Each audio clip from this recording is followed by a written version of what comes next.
What happens when the most powerful woman in the city loses everything, and the man who saves her is the one person she never saw coming? When Ethan Cross found his CEO sitting alone on a corporate floor at midnight, stripped of her armor and her control, he had no idea that one impulsive joke would unravel both their lives.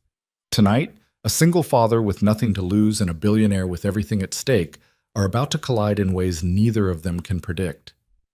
Stay with me until the end. Hit that like button and drop a comment with your city so I can see how far this story travels. The 43rd floor was supposed to be empty. Ethan Cross had made this walk 100 times before, past the silent cubicles. Through the glass corridors where the city lights bled through like something out of a dream, people stopped believing in around age 30. It was nearly 11 at night, and the building had that hollow quality that comes when a place designed for thousands holds only the hum of servers and the occasional flicker of a screen left on by mistake. He'd stayed late because the inventory reconciliation system had thrown errors again, the kind that would cascade into chaos by morning if someone didn't catch them now. That someone was always him. Operations manager sounded impressive on paper, but in practice it meant being the person who fixed what everyone else broke, usually after hours, usually alone. Ethan didn't mind the solitude. It gave him time to think, to breathe, to exist in a space where no one needed him to be anything other than competent. At home, he was dad, the person who made breakfast, checked homework, kissed scraped knees, and somehow kept a 7-year-old's world from falling apart. Here, in the empty tower, he could just be Ethan for a few stolen hours. He rounded the corner toward the executive wing, a route he took purely because it shaved 90 seconds off his walk to the server room. And that's when he saw her. Isabella Hart. The Isabella Hart, CEO of Vanguard Systems, youngest woman to ever helm a tech conglomerate of this size, a person whose face appeared on magazine covers with titles like The Future is Her and Power Redefined. She was sitting on the floor outside her office, back against the wall, legs stretched out in front of her like she'd simply run out of the energy required to remain upright. Ethan stopped walking. She wasn't crying. That would have been easier to process somehow. She was just sitting there, staring at nothing, her expression carved from exhaustion and something darker. Her blazer was draped across her lap, her blouse wrinkled, her usually immaculate hair pulled into a careless knot that had half come undone. He should have kept walking. That was the smart move, the professional move, the move that wouldn't complicate his life in ways he couldn't afford. But Ethan had never been particularly good at smart moves, especially when someone looked like the world had finally won. Ms. Hart? Her head turned slowly like she was moving underwater. For a moment, she didn't seem to recognize him, which was fair. He doubted she'd ever noticed him beyond approving budget reports or nodding in elevators. Then something clicked, and she blinked. Ethan Cross. Operations. Yeah. He shifted his weight, suddenly aware of how informal he must look. Sleeves rolled up, tie gone hours ago, coffee stain on his shirt from when Lila had ambushed him that morning with a hug. Are you okay? The question hung there, stupid and obvious, because clearly she wasn't okay. You didn't sit on a corporate floor at 11 p.m. if things were going well. Isabella let out a breath that might have been a laugh if it had contained any humor. Define okay. He didn't have an answer for that, so he just stood there, waiting, giving her the space to either dismiss him or say something real. The silence stretched long enough that he started calculating his exit strategy, apologize for interrupting, wish her a good night, pretend this never happened. Then she spoke. I can't go home. The words came out flat, matter of fact, like she was reporting a system failure. Ethan frowned. What do you mean? I can't go home. My penthouse is being fumigated. Emergency treatment for some kind of infestation they found in the building's ventilation system. They evacuated the top 4 floors this afternoon. I've been trying to find a hotel for the last 3 hours, but apparently there's some kind of medical conference in town and everything's booked solid. She said it without emotion, which somehow made it worse. This was a woman who could buy a hotel if she wanted to, and yet here she was, displaced, exhausted, and apparently out of options. Ethan's mouth moved before his brain could stop it. You could crash at my place. The words landed between them like something fragile and dangerous. Isabella's eyes snapped to his, sharp now, the exhaustion momentarily burned away by sheer surprise. What? He should have backpedaled, should have laughed it off, made it a joke, walked away before the offer became real. Instead, he doubled down. I'm serious, I've got a couch. It's not the Ritz, but it's clean and it's available. My daughter's asleep by now, so it's quiet. You look like you could use quiet. Isabella stared at him like he'd just suggested they rob a bank together. You're inviting me, your CEO, to sleep on your couch. Yeah, I guess I am. That's insane. Probably. You don't even know me. I know you're sitting on the floor at 11 p.m. because you have nowhere to go. That seems like enough. She opened her mouth, closed it, opened it again. For someone who commanded boardrooms and terrified investors, she seemed genuinely at a loss. Ethan waited, letting her work through whatever internal calculation was happening behind those tired eyes. Finally, she said, "Why would you do that?" It was a fair question. He thought about it for a moment, about the real answer versus the answer that would make sense. Because I've been where you are, he said quietly. Maybe not exactly. I've never owned a penthouse or run a company, but I've had nights where everything falls apart at once and you just need someone to throw you a rope. Even if it's a stupid rope that doesn't make any sense. Something flickered across her face. Recognition, maybe, or gratitude, or just the bone-deep relief of not having to fight for 5 more minutes. I don't have any of my things, she said, and it sounded almost like a concession. I've got an extra toothbrush. Lila's dentist gives them out like candy. Lila? My daughter, she's 7. You'll probably meet her tomorrow morning when she interrogates you about whether you've ever met a real astronaut. Isabella laughed then, an actual laugh, short and startled and real. I haven't. Yeah, well, that's going to disappoint her. She pushed herself to her feet, slower than someone her age should have to, and picked up her blazer. Up close, Ethan could see the fine lines around her eyes, the tension in her shoulders, the way she moved like someone who'd been holding herself together through sheer force of will. This is a terrible idea, she said. Probably, he agreed. I'm going to regret this. Maybe. You're not going to let this go, are you? Nope. She sighed, and it was the sigh of someone who'd run out of the energy required to argue. Fine, but if your apartment is a disaster, I'm blaming you. Fair enough. They walked to the elevator in silence, and Ethan tried not to think about how surreal this was. Isabella Hart, billionaire CEO, following him home like a college friend crashing after a bad breakup. The elevator descended in that slow, mechanical way that gives you too much time to second-guess your decisions.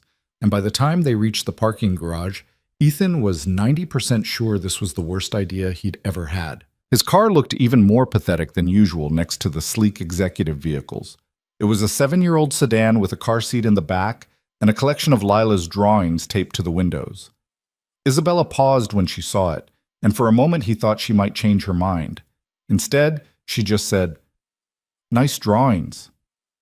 Lila's an artist, or she will be, once she stops drawing exclusively dinosaurs. Dinosaurs are a solid choice. They drove through the city in a silence that wasn't quite comfortable but wasn't hostile either. Ethan kept stealing glances at her, trying to reconcile the woman in his passenger seat with the figure he'd seen in conference rooms and company announcements. Without the armor of her office, she looked younger, more human, more like someone who could actually fit into his life instead of existing in some parallel universe of wealth and power. His apartment was in a neighborhood that real estate agents called up and coming, which meant it was affordable if you didn't mind the noise and the slightly questionable plumbing. He parked in the cramped lot behind the building and led Isabella up 3 flights of stairs. The elevator had been broken for 2 weeks, to a door with a faded welcome mat and a construction paper rainbow taped at kid height. "Home sweet home," he said, unlocking the door as quietly as possible. The apartment was small but clean, decorated in what Ethan privately called functional chaos. Lila's toys organized in bins along one wall, a couch that had seen better days but was comfortable enough, a kitchen table covered in homework and coloring books. The walls were covered in Lila's artwork, layers of crayon and paint and imagination that made the space feel lived in rather than empty. Isabella stepped inside and looked around, and Ethan couldn't read her expression. Was she judging? Pitying? Regretting every decision that had led to this moment? "It's nice," she said finally, and she sounded like she meant it. "It's small." "Small isn't bad. Small feels—" She trailed off, searching for the word. "Safe." Ethan wasn't sure what to do with that, so he just moved to the linen closet and pulled out a blanket and pillow. Couch is all yours. Bathroom's down the hall. I'll get you that toothbrush.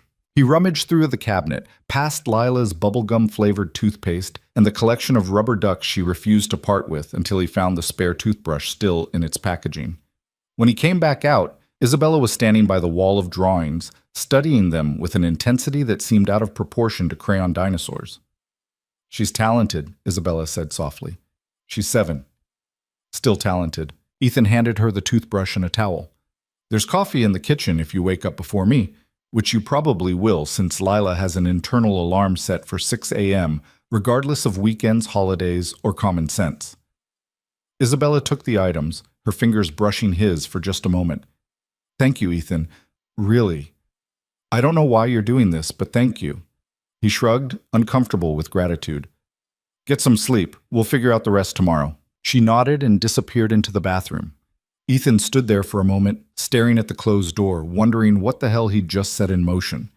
Then he went to his room, checked on Lila. She was sprawled across her bed in the boneless way only children can achieve, clutching a stuffed brontosaurus, and collapsed into his own bed without bothering to change. Sleep didn't come easy.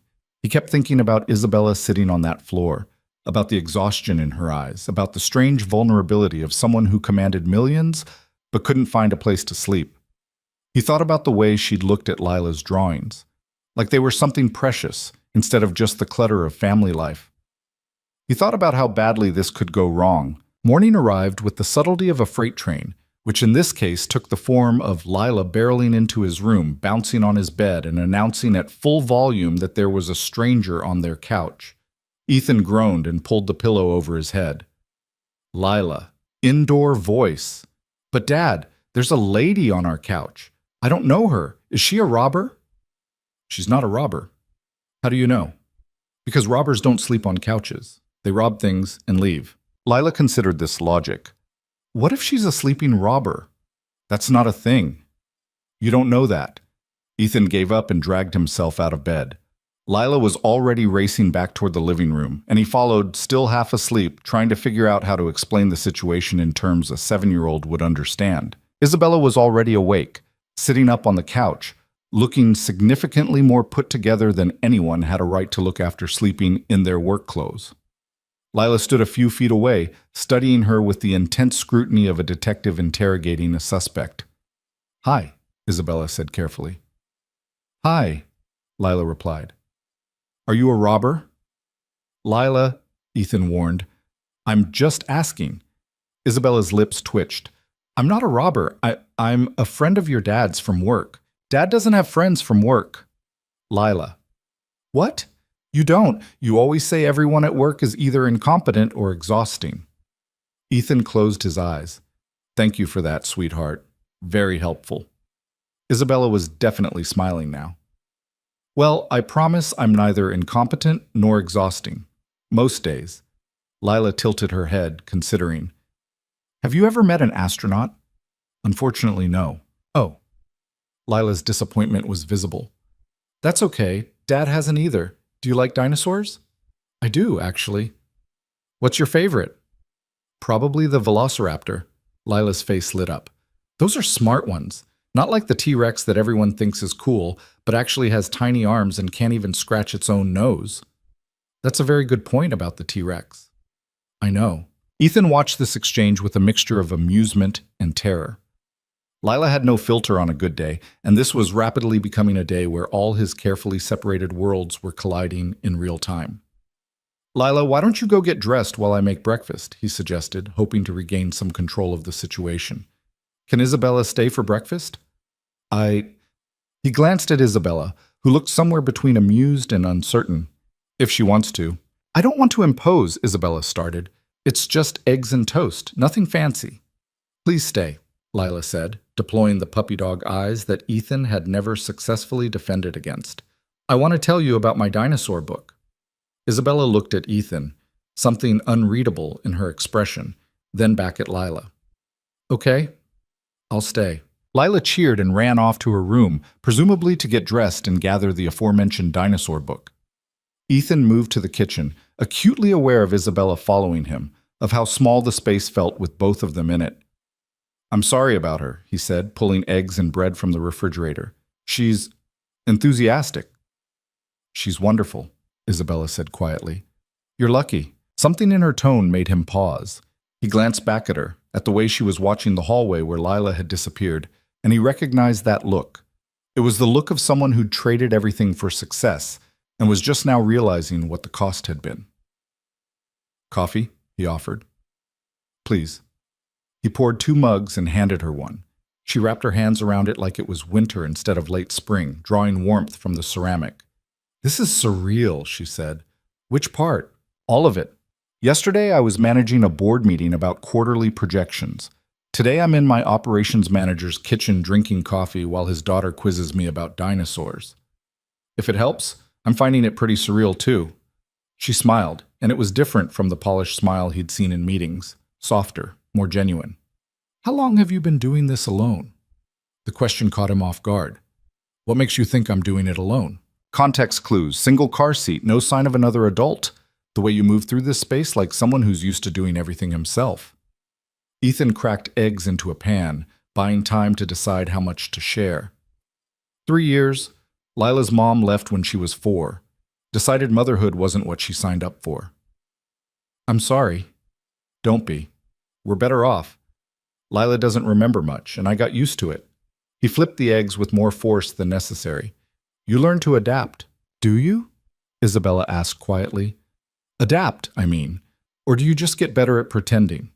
He looked at her then, really looked at her, and saw someone who understood that question on a level most people didn't. Maybe both. Lila returned before Isabella could respond, now dressed in mismatched clothes, purple leggings, a green dinosaur shirt, and rain boots despite the clear sky, and carrying a book that was roughly half her size. Breakfast was chaotic in the way meals with a 7-year-old always were. Lila talked non-stop, showing Isabella pictures of various dinosaurs and explaining their feeding habits with the confidence of someone who'd watched too many documentaries. Isabella, to her credit, engaged with genuine interest, asking questions that made Lila light up even more. Ethan watched them from the kitchen, washing dishes and trying to process the strangeness of it all. This woman who commanded boardrooms and made executives sweat was sitting at his cheap kitchen table, nodding seriously while his daughter explained why the Brachiosaurus was actually the coolest dinosaur despite being herbivorous. When breakfast ended, Isabella checked her phone and frowned. I should go. I need to get back to the office and figure out my housing situation. The fumigation's not done? Ethan asked. Not for another 2 days, apparently. They found more damage than expected. She stood, smoothing her wrinkled blouse in a gesture that seemed more habitual than effective. I'll find a hotel further out if I have to.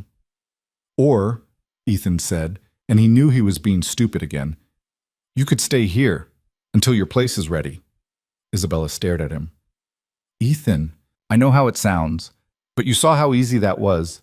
We have space, Lila clearly doesn't mind, and it's better than paying for some random hotel 40 minutes away. Just think about it. That's insane. You said that last night too. Then you stayed anyway. She looked like she was about to argue, but Lila interrupted, tugging on Isabella's sleeve. Will you come back? Isabella crouched down to Lila's level, and Ethan saw something in her expression crack open. Would you like that? Yeah, you didn't finish telling me about velociraptors, and Dad's usually boring at breakfast. I am not boring, Ethan protested. You talk about work stuff. That's boring. Isabella laughed, and it was that real laugh again, the one that didn't sound like it came from a corporate strategy. I'll come back, she promised. Is that okay with your dad? Lila looked at Ethan expectantly. He sighed, knowing he was in too deep to back out now. Yeah, it's okay. Isabella stood, meeting his eyes. I'll contribute. Groceries, utilities, whatever you need. You don't have to… Yes, I do. If I'm going to do this, we do it right. Fine. But you're cooking dinner at least once. I'm curious if billionaires know how to work a stove. I'll have you know I make excellent pasta. We'll see about that. She left for the office with a promise to return that evening, and Ethan spent the rest of the morning in a daze, helping Lila with her weekend homework and trying not to think too hard about what he'd just agreed to. His phone buzzed with messages from work, minor emergencies that weren't really emergencies, people panicking about things that could wait until Monday, and he handled them on autopilot. By evening, when Isabella showed up at his door with a suitcase and a bag of groceries, it still didn't feel real. But she walked in like she'd been doing it for years, set her things down, and asked where he kept the pasta pot. Dinner was surprisingly normal. Isabella did, in fact, know how to make pasta, a carbonara that was better than anything Ethan had managed in the last 3 years. Lila declared it really good for adult food and proceeded to tell Isabella approximately 47 facts about Triceratops while they ate. After dinner, after Lila was tucked into bed with her stuffed brontosaurus and a promise of more dinosaur discussions tomorrow, Ethan and Isabella sat on the couch with the kind of exhaustion that comes from surviving a day that shouldn't have worked but somehow did. "This is weird, right?" Ethan said. "I'm not imagining how weird this is." "It's completely weird," Isabella agreed. "I've done hostile takeovers that felt more normal than this. So why are we doing it?" She was quiet for a long moment, staring at her hands. "Because I can't remember the last time anything felt real. My life is all strategy and performance and making sure I'm always 3 steps ahead. But today, eating pasta with your daughter while she explained dinosaur hierarchies, that felt real. I didn't have to be anything except present." Ethan understood that more than he wanted to admit. Lila has that effect. She doesn't care about impressive. She just cares about whether you're paying attention. Must be nice, being a kid. Sometimes. Other times it's all big emotions and no vocabulary to handle them. Kind of like being an adult, actually. Isabella smiled. Fair point. They sat in comfortable silence for a while, the kind that only happens between people who are too tired to maintain pretense. Outside, the city hummed with its usual nighttime symphony, sirens, voices, the distant thrum of traffic. Inside, it was quiet and warm and strange. "I should let you sleep," Ethan said eventually. "Tomorrow's going to be chaotic. Lila has soccer in the morning. Can I come?" He looked at her surprised. "To soccer? Why not? Unless you'd rather I didn't." "No, it's fine. Just didn't think you'd want to spend your Sunday watching 7-year-olds chase a ball around a field. I've sat through longer board meetings about less interesting things." "Fair enough." He got up, stretched, and headed toward his room.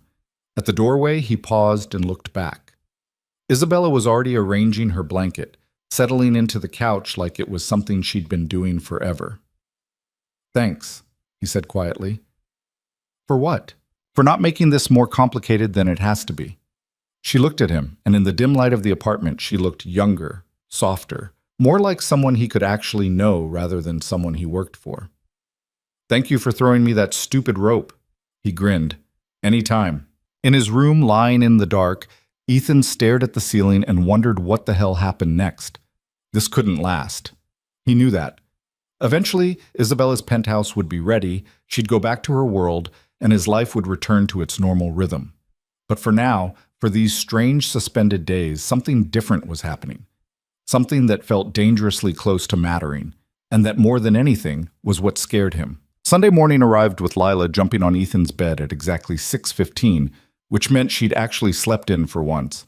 He groaned, pulled the pillow over his head, and tried to remember why he'd thought having a kid was a good idea.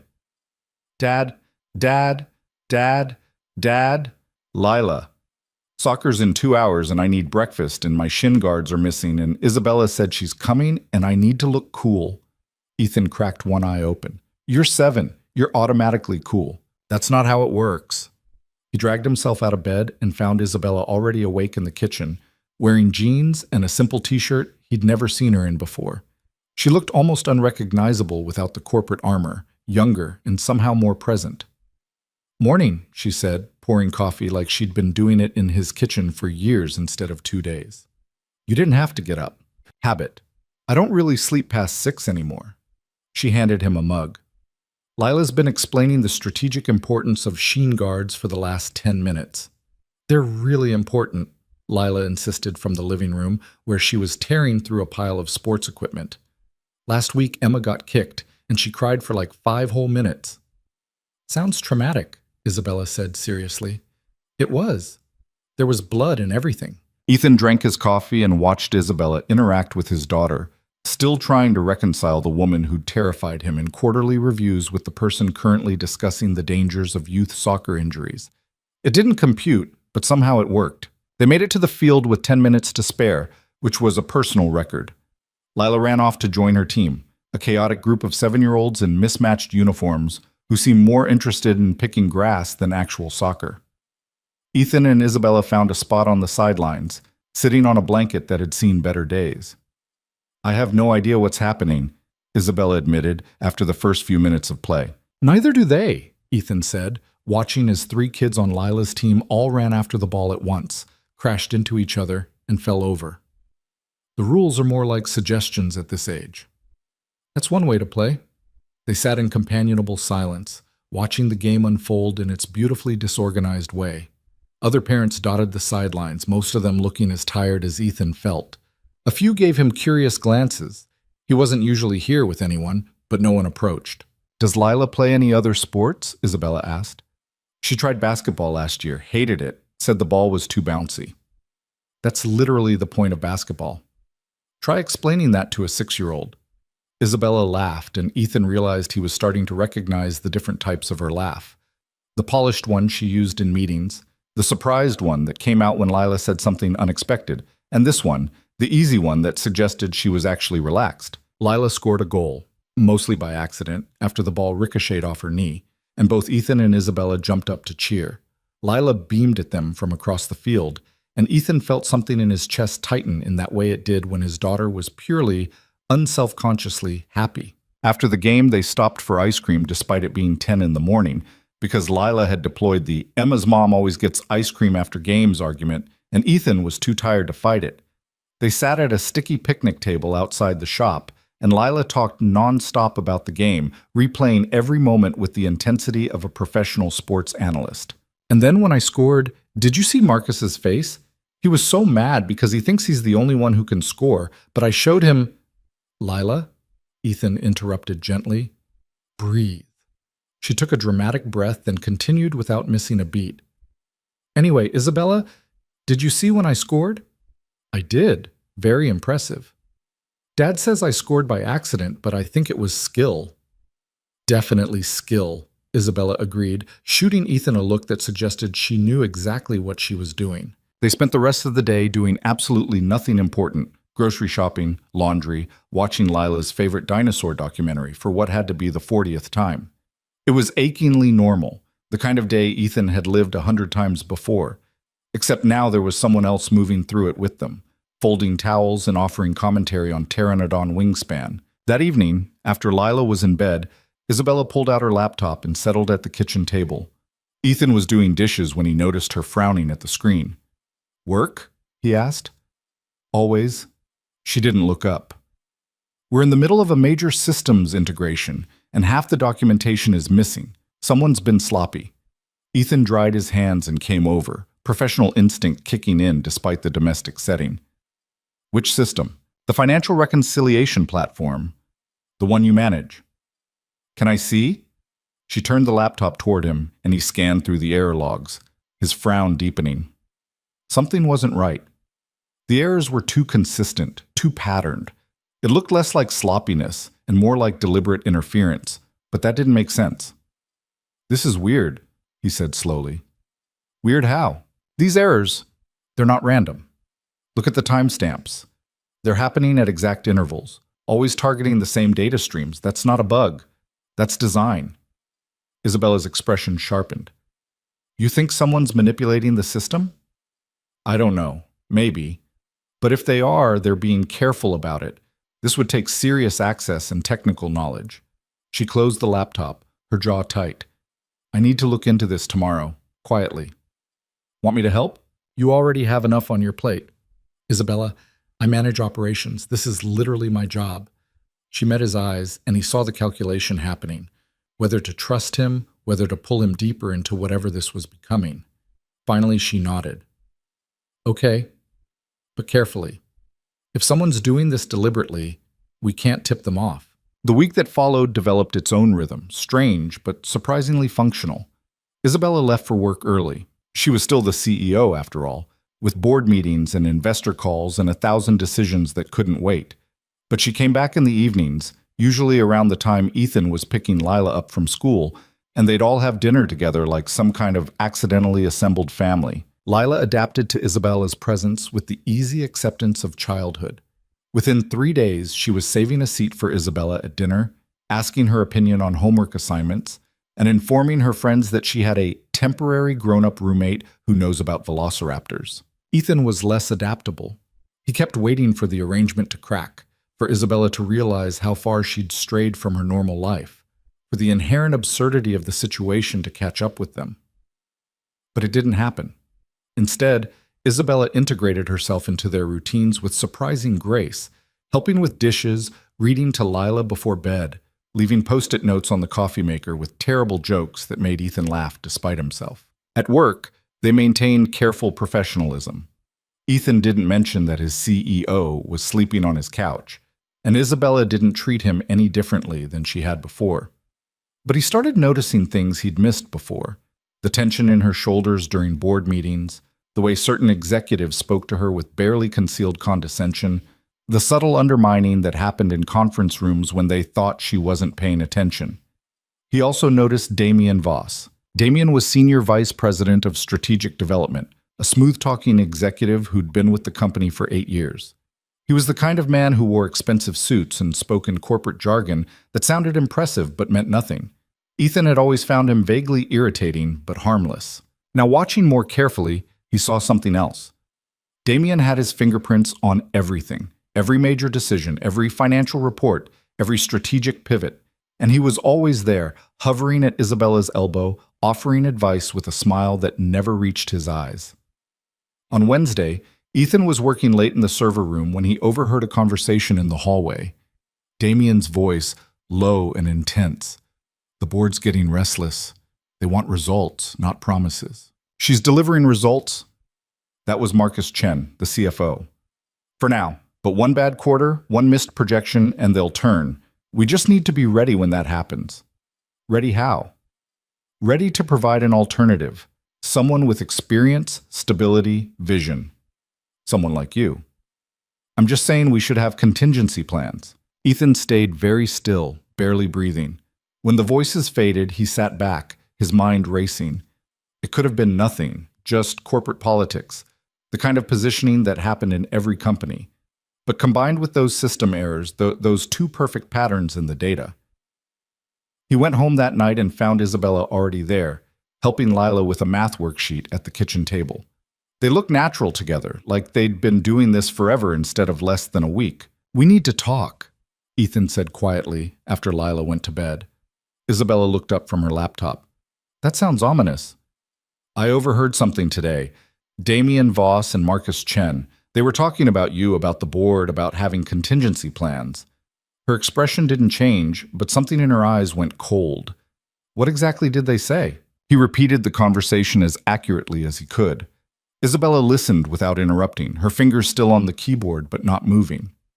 "Marcus is Damien's ally," she said finally. "Has been for years. They came up through the company together. Do you trust them?" She laughed, but it was bitter. "I don't trust anyone in that building except my assistant and the IT guy who fixed my computer once without making it weird. Corporate trust is an oxymoron." "You trust me. That's different." "Why?" "Because you have nothing to gain from my success or failure. You're not trying to take my job or build an empire. You're just trying to keep your daughter fed and your systems running." She paused. "That makes you either the most trustworthy person I know or completely naive. Can I be both?"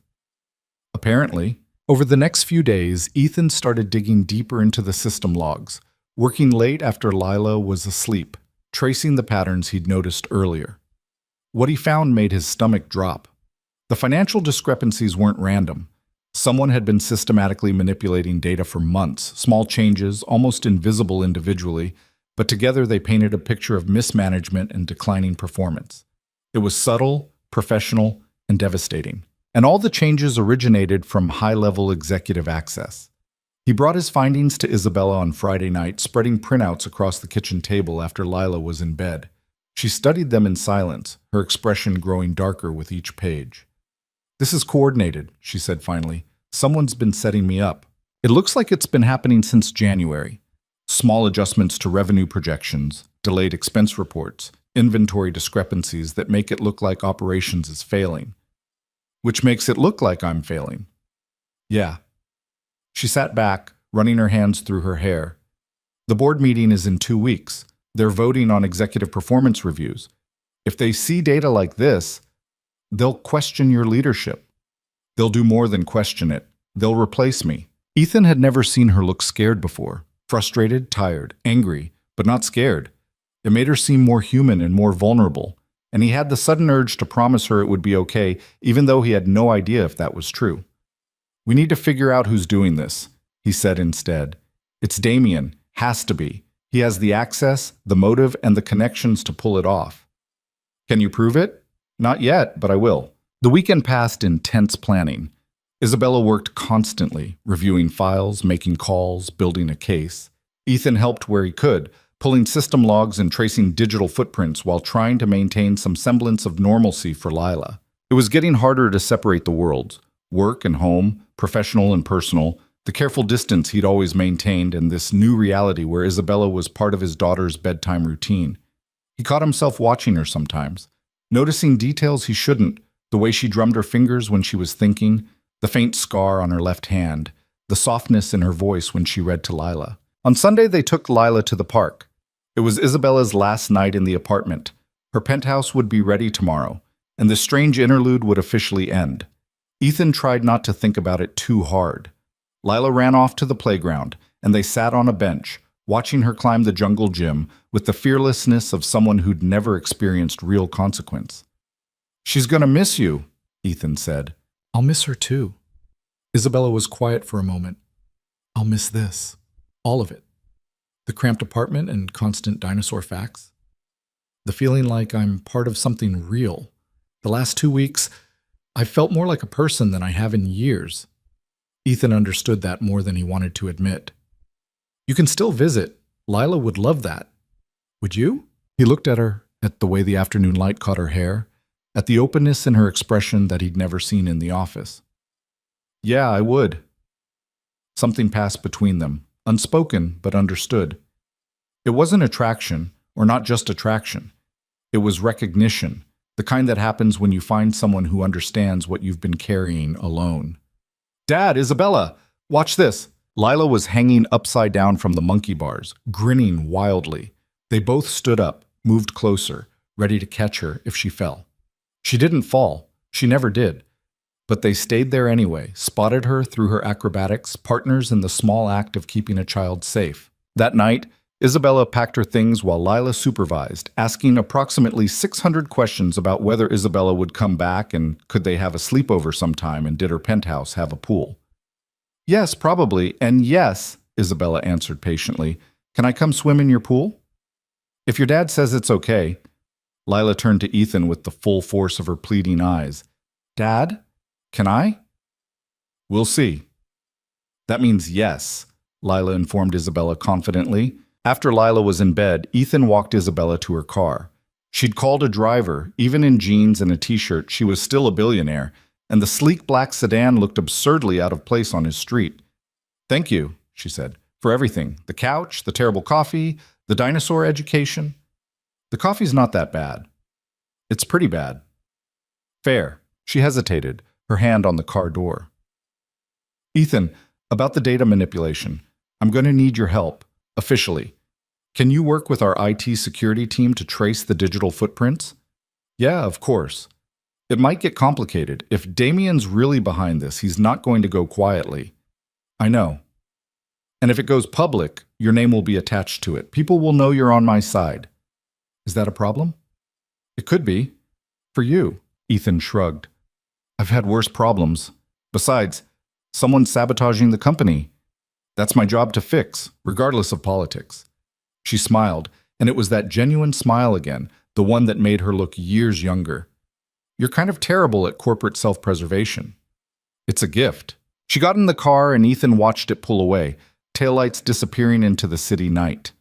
The apartment felt emptier when he went back inside, the couch conspicuously vacant, the living room too quiet. He checked on Lila, still asleep, still clutching her brontosaurus, and then stood in his own room, staring at nothing, trying to figure out when exactly his carefully controlled life had become this complicated. Monday morning brought reality crashing back. At work, Ethan met with Isabella and Leo Park, the head of IT security. Leo was brilliant, paranoid, and the kind of person who treated every system like a potential crime scene. "Show me what you found," Leo said without preamble. Ethan walked him through the data patterns, the timestamps, the access logs. Leo's expression grew increasingly dark. "This is sophisticated," he said finally. "Whoever did this knows our systems inside and out. They covered their tracks, used VPN routing, spoofed access credentials." "But can you trace it?" Isabella asked. "Maybe. Give me 48 hours. Those 48 hours felt like 48 years. Ethan went through the motions at work, managing his team, fixing problems, pretending everything was normal.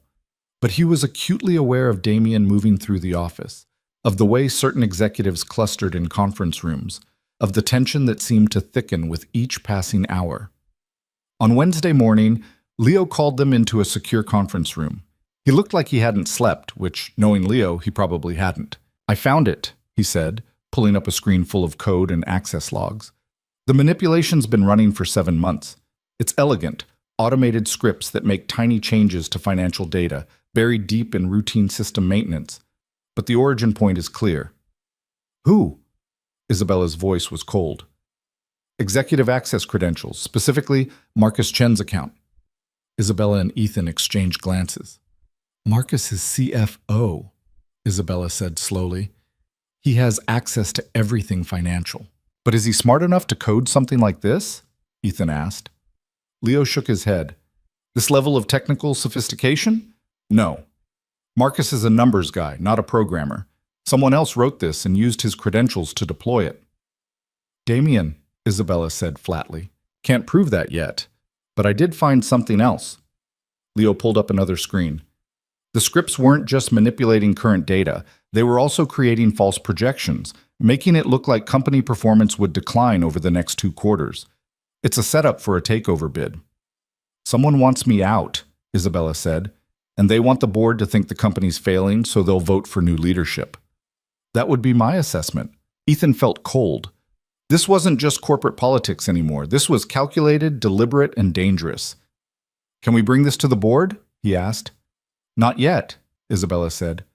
"We need more proof. If we go in with accusations but can't tie Damien directly to this, we look paranoid and he looks like the stable alternative. So what do we do?" "We set a trap." Over the next week, they built their case carefully. Leo dug deeper into the digital trail, finding fragments of code that matched Damien's known programming style from earlier projects. Ethan worked with his operations team to document every discrepancy, every manipulation, building a timeline that showed the systematic nature of the sabotage.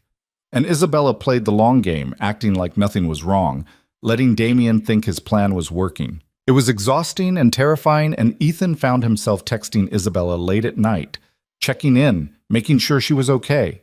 She always responded, usually with dry humor about board politics or questions about what Lila was doing. It was a lifeline for both of them, a reminder that there was something beyond the corporate warfare. Lila noticed the tension. She was 7, not stupid. "Is Isabella okay?" she asked one night at dinner. "What makes you think she's not okay?" "She looks sad when she thinks no one's watching." Ethan put down his fork. "She's dealing with some hard stuff at work." "Like when Marcus yelled at you last month?" "Something like that, but bigger." "Can we help her?" "I'm trying to, sweetheart." Lila considered this seriously. "You should make her dinner. You always feel better after dinner." "That's actually not a bad idea." So that Friday, after a particularly brutal day of pretending everything was fine while building a case against corporate sabotage, Ethan texted Isabella. "Come over tonight. Real dinner, not takeout. Lila's orders." She showed up at 7 with wine and exhaustion in equal measure. Lila hugged her like it had been months instead of days, and Isabella held on just a little too long. Dinner was spaghetti, nothing fancy, but they ate together at the kitchen table, and Lila talked about her week with the intensity of someone who'd been storing up stories. Isabella listened like every word mattered, and Ethan watched them both and felt that dangerous tightness in his chest again. After Lila went to bed, they sat on the couch with wine, and Isabella finally let herself slump. "I'm tired," she said quietly. "I know, not just physically. Tired of fighting, tired of always having to be on guard, tired of wondering who's trying to destroy me this week." "You're allowed to be tired." "Am I?" Because it feels like the moment I show weakness, someone will use it against me. Not here, Ethan said firmly. Here you can just be tired. She looked at him, something vulnerable in her expression. How do you do it? Stay optimistic when everything's hard. I'm not optimistic. I'm just stubborn. There's a difference. Is there? Yeah, optimism is thinking things will get better. Stubbornness is deciding to keep going even when you know they might not. She laughed softly. That's bleak. But honest. They sat in silence, and Ethan was aware of how close they were sitting, of the warmth of her shoulder against his, of the way the apartment felt different with her in it. He should have pulled away, maintained distance, kept things professional. Instead, he stayed exactly where he was. The board meeting's in 4 days, Isabella said finally. Are we ready? As ready as we'll ever be. Leo's testimony is solid, the documentation is comprehensive, and we have enough circumstantial evidence to make Damien sweat. But corporate boards don't like drama. Even if we prove Damien's guilty, they might decide the whole situation is too messy and clean house entirely. Including you. Including me. Ethan took her hand without thinking, lacing his fingers through hers. Then we'll deal with that. But you're not going down without a fight. She squeezed his hand. Promise me something. What? If this goes sideways, if I lose everything, don't let it touch you and Lila. Walk away clean. I'll make sure Damien doesn't target you, but you have to promise you'll protect your daughter first. Isabella, promise me, Ethan. He looked at her, at the fierce protectiveness in her eyes, and realized she wasn't just asking him to save himself. She was asking him to prove that something in her world was worth protecting, even if she couldn't be. I promise, he said, but it's not going to come to that. How do you know? Because you're better than him, and sometimes that actually matters. She smiled, sad and tired and grateful. You're naive. You keep saying that. Because it keeps being true. But she didn't let go of his hand. The weekend before the board meeting was surreal. Isabella stayed over both nights, officially to work on their presentation, but really because none of them wanted to be alone. They fell into the rhythm they'd established before, dinner and dishes and Lila's bedtime routine, except now there was an undercurrent of tension, a ticking clock counting down to Monday. On Sunday night, after Lila was asleep, Isabella and Ethan went over the presentation one more time. Facts, figures, digital forensics, timeline of manipulation. It was airtight, professional, and damning. This is good work, Isabella said finally, closing her laptop. It's the truth. That should count for something. Should, she agreed. Doesn't always. You're scared. Terrified. He reached over and took her hand again, and this time she didn't question it, just held on like he was the only stable thing in a world that wouldn't stop tilting. Whatever happens tomorrow, Ethan said quietly, you're not alone in it. I know, that's what scares me most. Why? Because if I fall, I might take you with me. Then we'll fall together. That's not the worst thing. She looked at him, and something in her expression cracked open. For a moment, he thought she might cry, but Isabella Hart didn't cry, not where anyone could see. Instead, she leaned forward and kissed him, soft and brief and desperate. When she pulled back, they stared at each other, both breathing hard, both knowing they'd crossed a line neither of them could uncross. That was stupid, she whispered. Yeah. We should pretend it didn't happen. We should. Neither of them moved. Neither of them pretended. I don't know how to do this, Isabella said. Whatever this is, I don't know how to be someone's... I don't even know what word to use. Partner? Ethan suggested. Friend? Person who occasionally crashes on my couch and steals my coffee?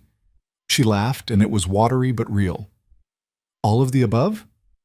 Works for me. They sat there in this quiet apartment holding hands like teenagers, and Ethan tried not to think about tomorrow, about board meetings and corporate warfare, and the dozen ways this could destroy them both. For now, in this moment, they were just two tired people who'd found something worth holding on to. Monday would come soon enough, and when it did, they'd face it together. Monday morning felt like walking toward a cliff edge, knowing the ground would give out, but not knowing when. Ethan dropped Lila off at school earlier than usual, watching her run toward her classroom with her dinosaur backpack bouncing against her shoulders. She turned at the door and waved, completely unaware that her father's world might implode before lunch. He waved back and tried to look normal. At the office, the tension was thick enough to choke on. People moved through the corridors with the nervous energy of animals sensing a storm. Word had spread that today's board meeting was critical, though no one knew exactly why. Ethan saw clusters of executives whispering in corners, watched Damien Voss hold court near the coffee station with his usual entourage of sycophants. Damien looked confident. That was what scared Ethan most. Isabella had arrived before dawn, Leo told him when they met in the secure conference room on the 40th floor. She'd been reviewing documents, rehearsing her presentation, preparing for every possible counterargument. Now she was in her office with the door closed, and Leo advised against disturbing her. She gets like this before big fights, Leo said, adjusting his glasses nervously. Goes quiet, focused, kind of terrifying, actually. Have you double-checked everything? Ethan asked for the third time that morning. Triple-checked. The evidence is solid. The digital trail is clear. We've got timestamps, access logs, code analysis, everything. Unless Damien has a clone we don't know about, there's no way he talks his way out of this. People talk their way out of impossible things all the time. Not helping, Cross. Sorry. They went over the presentation one final time, making sure every slide was perfect, every claim backed by undeniable proof. At 10:30, Isabella emerged from her office looking like she'd put on armor instead of a suit. Her expression was blank, professional, the CEO mask fully in place. Ready? She asked, and her voice betrayed nothing. As will ever be, Leo said. She looked at Ethan, and for just a second, the mask slipped. He saw the fear underneath, the exhaustion, the weight of everything riding on the next 2 hours. He wanted to say something reassuring, something that would make this easier, but there were no words for what they were walking into. Instead, he just nodded. Let's go end this. The boardroom was on the 45th floor, a massive space with floor-to-ceiling windows overlooking the city. The table was an obscene slab of mahogany that could have seated 30, though today only 15 chairs were occupied. Board members filed in with the grim expressions of people expecting bad news, taking their seats with the careful choreography of corporate hierarchy. Damien arrived with Marcus Chen, both of them wearing matching expressions of concerned professionalism. They took seats near the head of the table, close enough to the chairman to suggest alliance, far enough from Isabella to make the division clear. Ethan and Leo sat along the side wall, technically observers but crucial to what was about to happen. Ethan's hands were sweating. He wiped them on his pants and tried to look like someone who attended board meetings regularly, instead of someone whose entire professional life was about to become a battlefield. Chairman Richard Sterling called the meeting to order at 11 sharp. He was 70, silver-haired, and had the kind of presence that came from 40 years of making decisions that affected thousands of lives. His expression gave nothing away. We're here to discuss concerns that have been raised regarding company performance and executive leadership, Sterling began, his voice formal and detached. Ms. Hart, you've requested this emergency session. The floor is yours. Isabella stood, and every eye in the room turned to her. She walked to the presentation screen at the front of the room with the controlled grace of someone walking to an execution. Thank you, Chairman Sterling, board members. What I'm about to present is evidence of systematic sabotage that's been occurring within this company for the past 7 months. Someone has been deliberately manipulating our financial data, creating false narratives of declining performance, and setting the stage for a hostile internal takeover. The room erupted in murmurs. Sterling raised his hand for silence. Those are serious accusations, Ms. Hart. I'm aware, and I have serious evidence to support them. She advanced the first slide. Numbers, timestamps, data patterns. Ethan had helped create this presentation, but seeing it displayed for 15 of the most powerful people in the company made his stomach clench. These are system access logs from our financial reconciliation platform, Isabella continued, her voice steady and cold. Notice the pattern of unauthorized changes occurring every Tuesday and Thursday at precisely 2:15 a.m. Small modifications to revenue projections, expense reports, inventory data. Individually, they're almost invisible. Collectively, they paint a picture of a company in decline. Almost invisible? One of the board members, Sarah Chen, no relation to Marcus, leaned forward. Are you suggesting you only recently discovered this? I'm suggesting someone was very good at hiding it. But yes, we discovered it 2 weeks ago, and we've spent that time building an irrefutable case. Damien spoke up, his tone perfectly calibrated to sound concerned rather than defensive. Isabella, I appreciate your diligence, but this sounds like you're looking for excuses for actual performance issues. Sometimes numbers decline because the business is struggling, not because of conspiracy theories. Is that what you'd like the board to believe? Isabella's voice could have cut glass. That our systems spontaneously started reporting false data? That 7 months of doctored financial reports is just coincidence? I'm saying perhaps we should consider the simpler explanation before jumping to corporate espionage. The simpler explanation is exactly what we discovered. She advanced to the next slide. These modifications all originated from executive-level access credentials, specifically credentials belonging to Marcus Chen. The room went dead silent. All eyes turned to Marcus, who'd gone pale. That's impossible, Marcus said, but his voice lacked conviction. My credentials are secure. If someone used them, they were stolen. Interesting theory, Leo spoke up from his position along the wall. Except the access logs show these changes were made from your computer, in your office, using your physical security keycard to enter the building. Then someone cloned my access. Also interesting, since our security system would have flagged duplicate credential use. It didn't, which means either you made these changes yourself, or someone with intimate knowledge of both your security protocols and our company systems used your identity perfectly. Damien jumped in, smooth as ever. This is starting to sound like a witch hunt. Marcus is CFO. Of course, financial changes come from his credentials. That's his job. His job doesn't include falsifying projections and manipulating audit trails, Isabella shot back. And here's where it gets interesting. She advanced several slides rapidly, showing complex code and system architecture. The manipulation wasn't manual. Someone wrote automated scripts to make these changes, buried deep in our system maintenance protocols. Scripts that required advanced programming knowledge and intimate familiarity with our infrastructure. She paused, letting that sink in. Marcus, when was the last time you wrote code? Marcus looked like a trapped animal. I'm not a programmer. Exactly. But someone is. Isabella advanced to another slide showing code analysis. Leo, explain what we found. Leo stood, pushing his glasses up nervously, but speaking with the confidence of someone discussing his expertise. This code has distinctive patterns, variable naming conventions, commenting style, error handling approaches. We compared it to historical projects in our company repository. The programming style matches exactly with code written by Damien Voss during his tenure as head of systems development 5 years ago. Every head in the room swiveled to Damien. His expression remained calm, but Ethan saw his jaw tighten. That's circumstantial at best, Damien said. Programming styles can be replicated. Anyone could have mimicked my approach. Could they also replicate your personal debugging signatures? Leo pulled up another screen. These comments buried in the code. They reference inside jokes from the 2019 development team.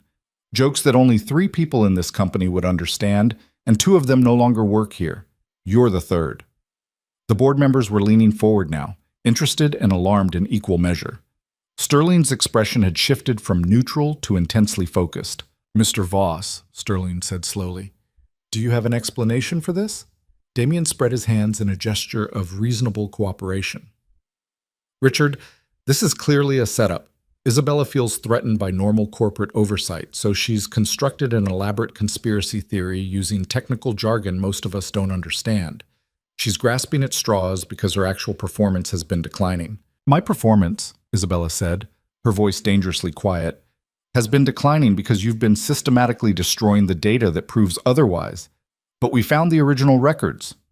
She advanced to a new set of slides showing side-by-side comparisons, falsified reports versus recovered original data. The differences were stark. Where the manipulated data showed declining revenue and increasing costs, the originals showed steady growth and efficient operations. These are the real numbers, Isabella continued, recovered from system backups before they could be corrupted.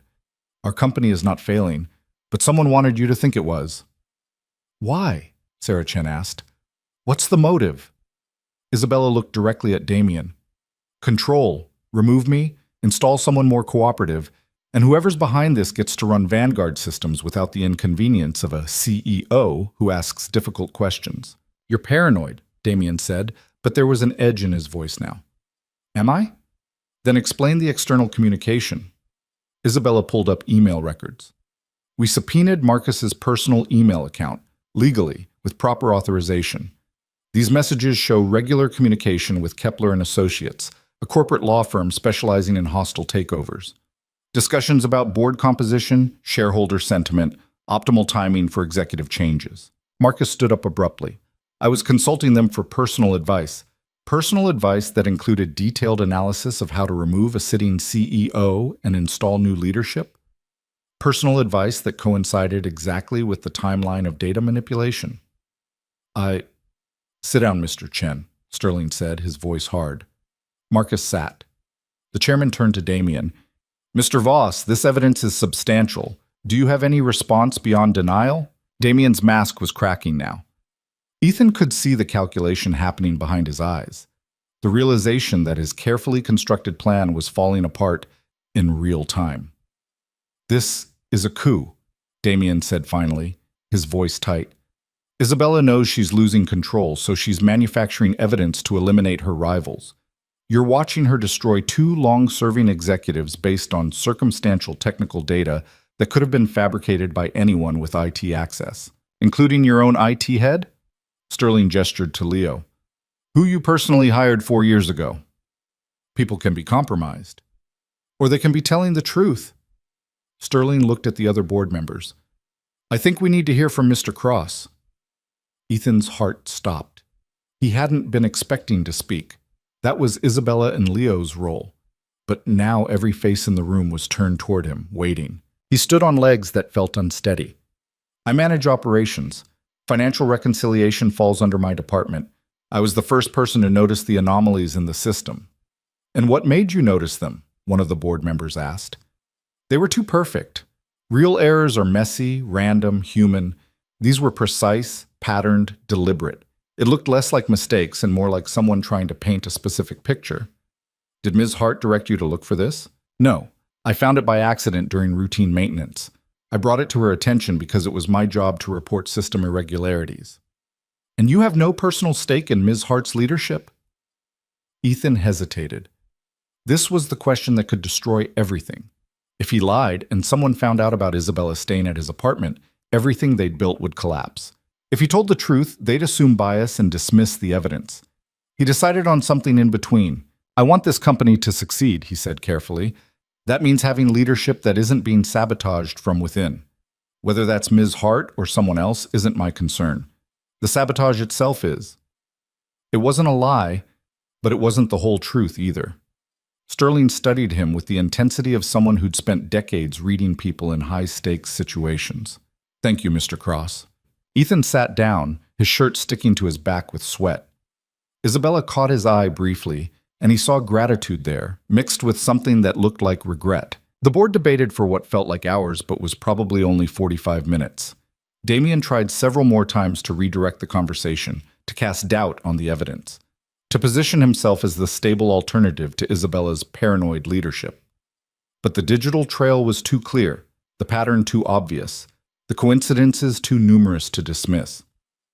Finally, Sterling called for order. Based on the evidence presented, I'm calling for an immediate suspension of both Mr. Voss and Mr. Chen pending full investigation. All executive privileges are revoked effective immediately. Security will escort you from the building. Richard, this is insane, Damien started. It's procedure. If the investigation clears you, you'll be reinstated with full apologies. If it doesn't, Sterling left the implication hanging. 2 security officers appeared at the boardroom door as if they'd been waiting for this exact moment. Probably they had been. Marcus went quietly, looking like he might be sick. Damien stood slowly, his expression murderous. This isn't over, he said, looking directly at Isabella. Yes, she replied coldly. It is. They watched Damien and Marcus leave under guard, the heavy boardroom door closing behind them with a finality that felt like the end of something larger than just a meeting. Sterling turned back to Isabella. Ms. Hart, the board appreciates your diligence in uncovering this situation. However, We'll need to conduct our own independent audit to verify these findings. Of course. And we'll need to discuss why it took 7 months to discover this manipulation. Questions will be raised about oversight. I understand. For now, you retain your position and the board's conditional confidence. But understand that confidence will need to be rebuilt, slowly. It wasn't a victory. Not really. It was survival, which sometimes was the same thing but usually wasn't. Isabella nodded, accepting the terms because she had no choice. The board members filed out, some stopping to shake Isabella's hand, others leaving without acknowledgement.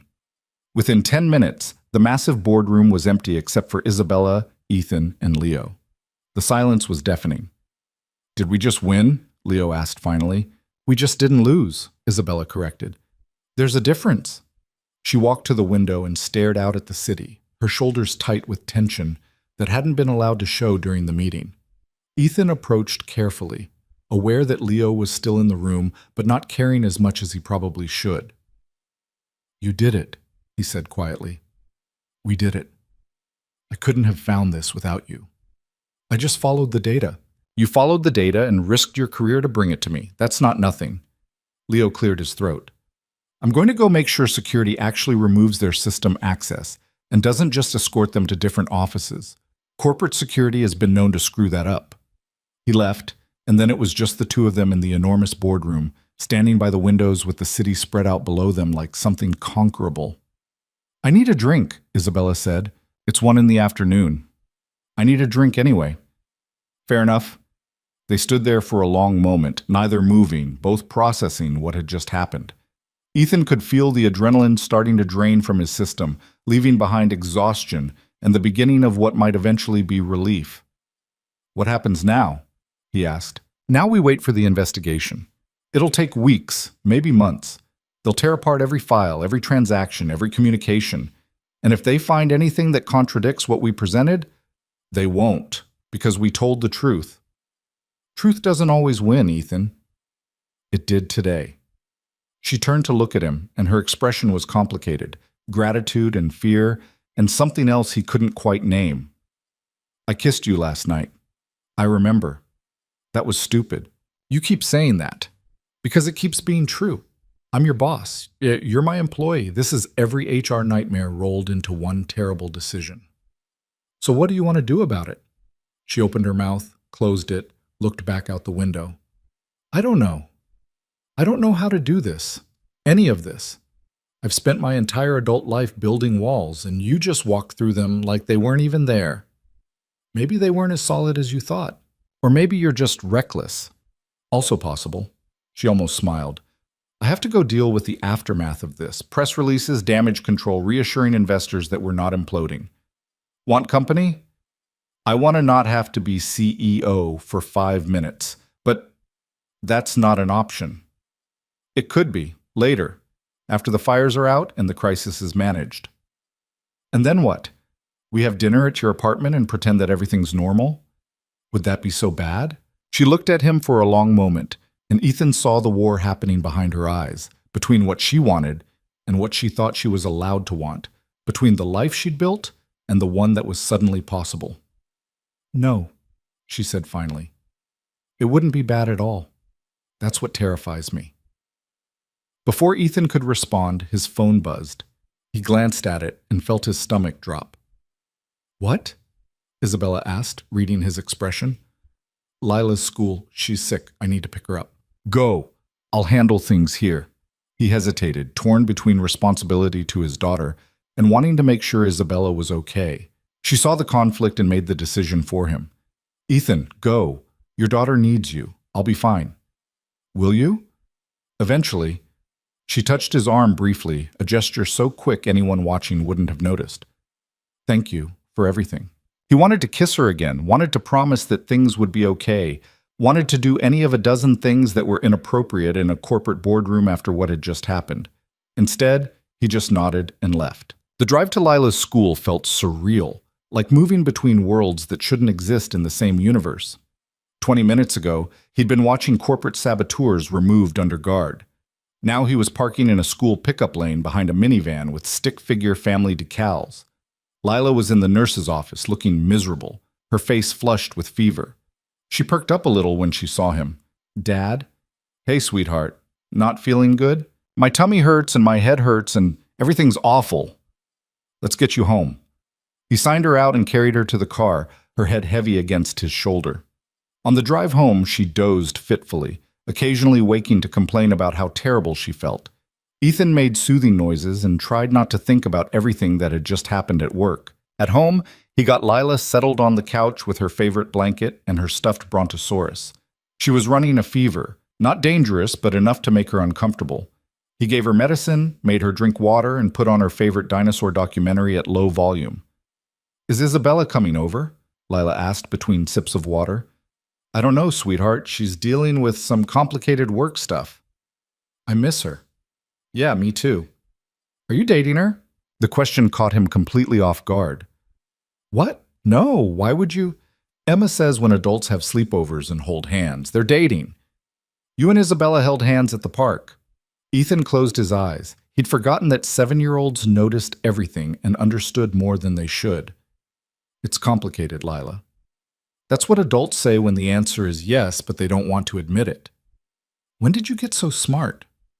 "I was born smart. You just didn't notice."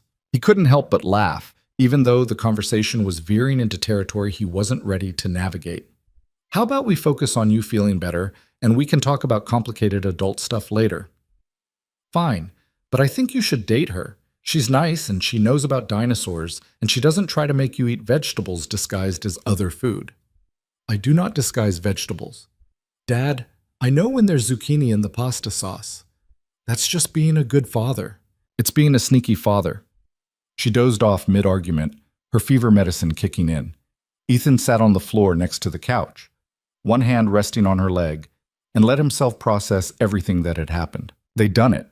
They'd exposed Damien and Marcus, protected Isabella's position, and survived. But survival came with costs. Questions about oversight, damaged board relationships, and the knowledge that corporate wars didn't end cleanly. Damien and Marcus would fight back, hire lawyers, try to flip the narrative. It would get uglier before it got better. And underneath all of that was the impossible question of what happened next with Isabella. They'd crossed lines that probably shouldn't have been crossed, and now they had to figure out what that meant in a world where she was still his CEO and he was still her operations manager, and every interaction would be scrutinized. His phone buzzed, a text from Isabella. "How's Lila?" "Fever, homesick. She misses you." "Just her?" Ethan stared at the message for a long moment before typing back. "No, not just her." 3 dots appeared, disappeared, appeared again. Then, "I'm coming over after work, if that's okay." "It's okay. I'll bring soup, the good kind, not whatever college students eat." "We're not that desperate. Your last text mentioned eating cereal for dinner 3 times in 1 week. That was a challenging week. Hence the soup." He smiled despite everything, despite the exhaustion and the uncertainty and the knowledge that they were stumbling into something neither of them knew how to handle. But maybe that was okay. Maybe stumbling was how people figured out where they were actually trying to go. Lila woke up around 5, still feverish but slightly more alert. She drank more water, ate half a piece of toast, and announced that being sick was boring. "Welcome to the worst part of being sick," Ethan said. "Can we watch something that's not dinosaurs?" "Who are you and what have you done with my daughter?" "Dad, I'm serious. I've seen this documentary 17 times. "That sounds like a personal problem." She threw her stuffed brontosaurus at him. He caught it and returned it to her, settling in on the couch beside her. They were halfway through a movie about talking animals when someone knocked on the door. Lila perked up immediately. "Is that Isabella?" "Probably. I look terrible. She can't see me like this." "You're 7 and sick. You're allowed to look terrible." "That's not how it works, Dad." But before she could protest further, Ethan opened the door. Isabella stood there in jeans and a sweater, holding 2 bags of takeout and looking more exhausted than Ethan had ever seen her. "Hey," she said. "Hey." They stood there for a moment, neither moving, both aware that something fundamental had shifted and neither knowing quite how to acknowledge it. "I brought soup," Isabella said finally, "and also Thai food because I wasn't sure soup was enough." "It's definitely enough." "Isabella," Lila called from the couch. I'm sick, but I don't look terrible, even though Dad says I do.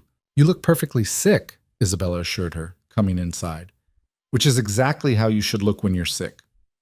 She set the food down and went straight to Lila, checking her forehead with the back of her hand in that instinctive way that people who care about kids do. Ethan watched from the kitchen, something warm and complicated settling in his chest. They ate together on the living room floor, Lila wrapped in blankets between them, picking at her soup while Isabella and Ethan tackled the Thai food. The movie played in the background, but none of them were really watching it. Did you save the company? Lila asked Isabella between spoonfuls. Sort of. That's good. Dad was worried. Lila, Ethan warned. What? You were. You kept checking your phone and making that face you make when you're worried but pretending you're not. I don't have a worried face. You definitely have a worried face, Isabella agreed.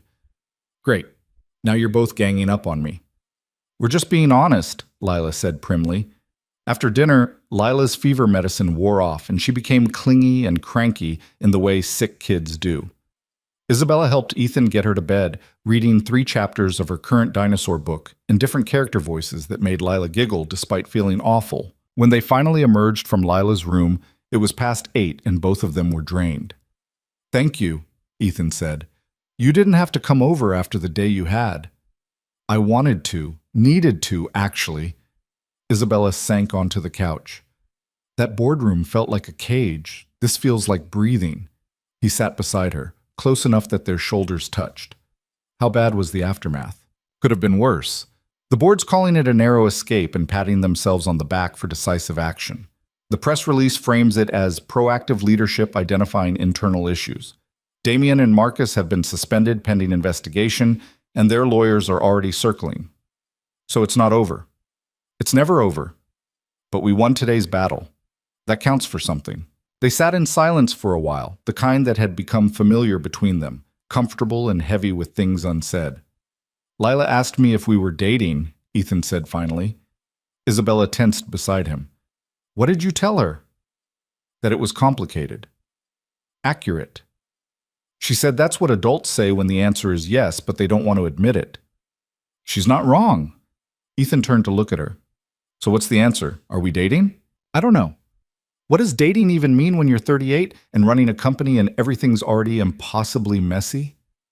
It means wanting to see each other, caring what happens, being willing to figure out the messy parts together. That sounds exhausting. It probably is. She leaned her head against his shoulder, a gesture of trust that felt more intimate than anything that had happened in the boardroom. I'm not good at this. Relationships, letting people in, all of it. Neither am I. I've been a single father for 3 years because the last person I let in decided we weren't worth staying for. I'm not her. I know.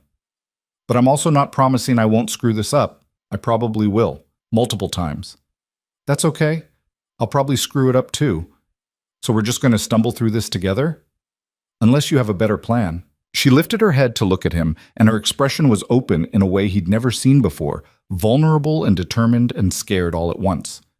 No, I don't have a better plan. This time when they kissed, it wasn't desperate or stolen or overshadowed by crisis. It was deliberate and slow and felt like a promise neither of them was sure they could keep, but were willing to try anyway. When they finally pulled apart, Isabella was almost smiling. This is still stupid. Probably. People at work will talk. Definitely. Lila will have opinions. So many opinions. And we have no idea if this will actually work. Nope. So why does it feel like the first smart thing I've done in years? Ethan kissed her forehead. Because maybe sometimes stupid and smart are the same thing. You just can't tell the difference until after. She laughed quietly. That's terrible logic. It's all I've got. They stayed on the couch until nearly midnight, talking about nothing and everything. About Lila's dinosaur obsession, about Isabella's first job out of college, about what they'd both given up to get where they were, and whether it had been worth it. It felt like the beginning of something real, something that existed outside corporate warfare and crisis management, and all the reasons it shouldn't work. When Isabella finally left, Ethan stood in the doorway and watched her drive away, and for the first time in a long time, he felt like maybe the future wasn't just about surviving one day at a time. Maybe it was about building something worth staying for. The investigation took 3 weeks to complete, and those 3 weeks felt like living in suspended animation. The board brought in external auditors, forensic accountants, and digital security experts who tore through every file, every transaction, every line of code. Ethan spent hours in conference rooms answering the same questions in slightly different ways, walking investigators through system logs and access patterns until the words stopped meaning anything. Isabella was under even more scrutiny. Every decision she'd made in the past year was examined, questioned, and analyzed for evidence of either conspiracy or incompetence. The investigators were professional and polite, but their questions had edges that cut deep. Through it all, they maintained careful distance at work. No personal conversations in hallways, no lingering looks in meetings, nothing that would give anyone ammunition. It was exhausting and necessary, and made Ethan feel like he was living two completely different lives. At home, things were different. Isabella came over most evenings after Lila was out of school, and they'd fallen into a routine that felt dangerously close to normal.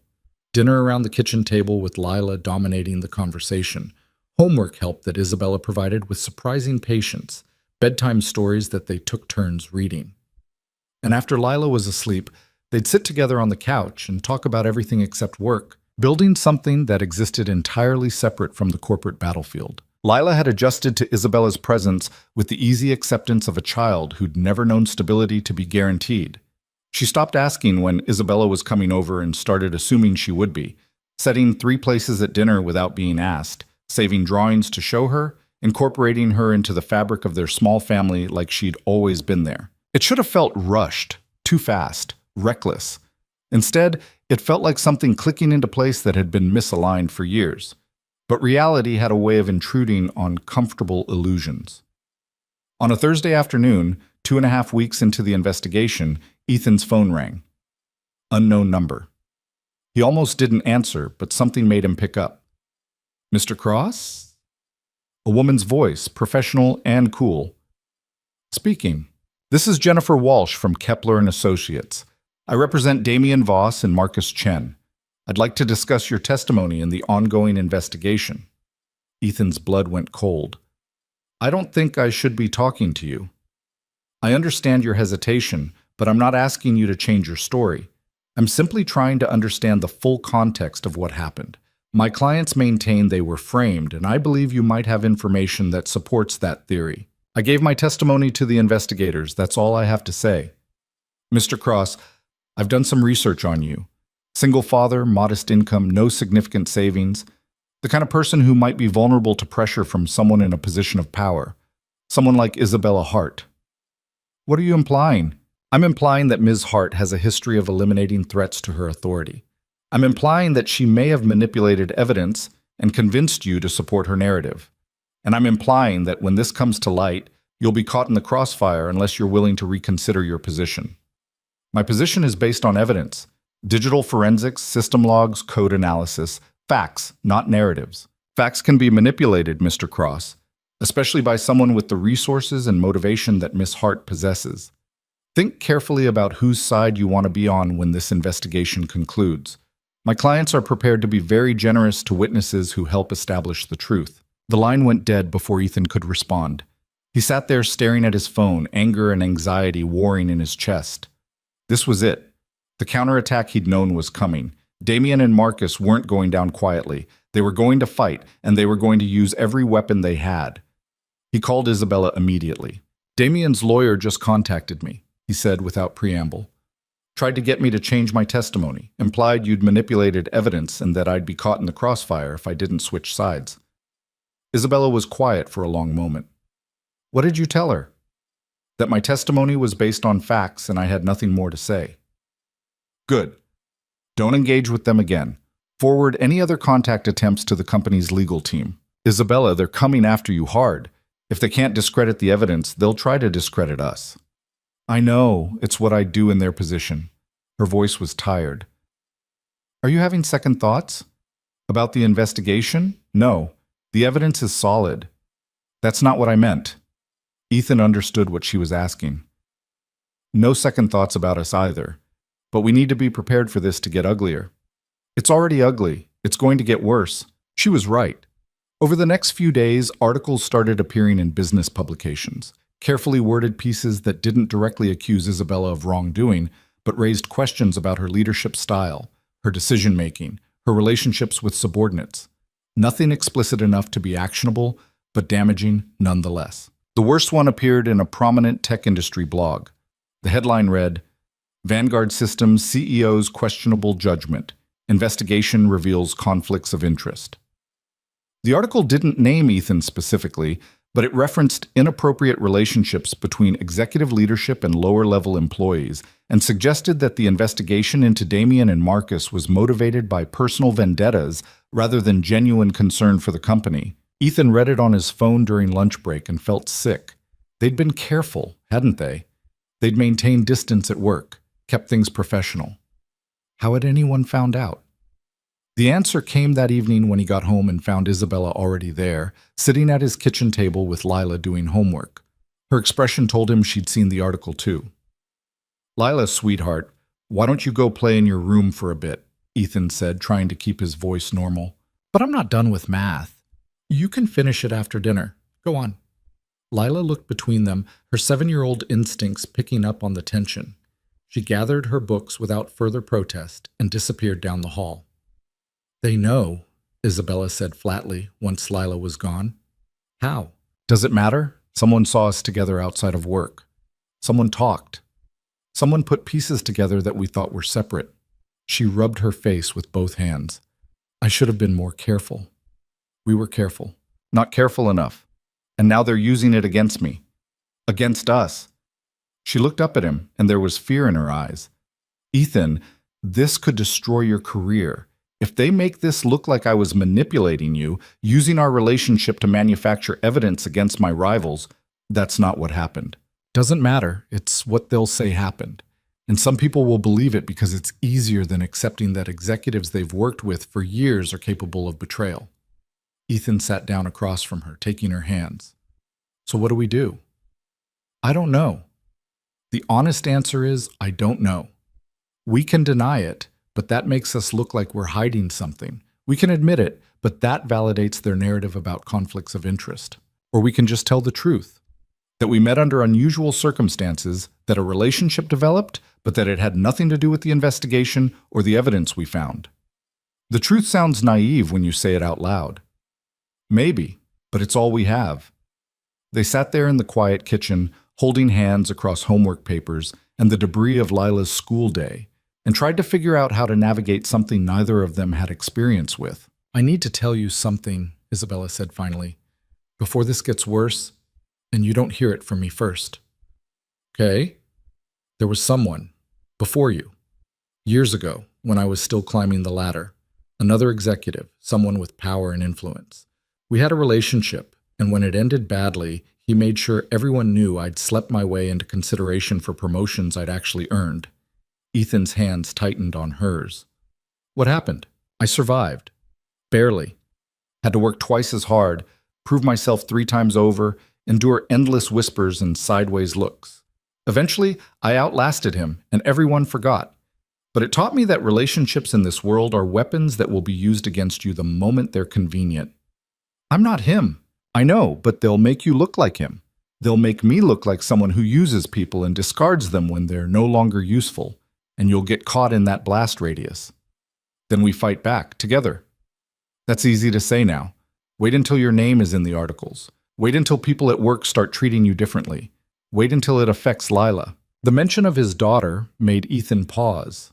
He hadn't thought about how this might touch her. Playground rumors from other parents, questions she wouldn't know how to answer, the confused hurt of watching adults make her world complicated. "We protect her," he said firmly. "Whatever else happens, we make sure Lila's okay. And if protecting her means walking away from this, from us?" It was the question Ethan had been avoiding since that lawyer called. The smart thing, the safe thing, would be to step back, create distance, let Isabella handle her corporate war while he focused on his daughter. It was what any reasonable parent would do, but he'd never been particularly good at the smart thing. "Then we cross that bridge when we get to it," he said, "but we're not there yet." Isabella looked at him like she was trying to memorize his face, like she was already preparing for the possibility that this was temporary. You're too good for this world, you know that? Pretty sure I'm just stubborn. That too.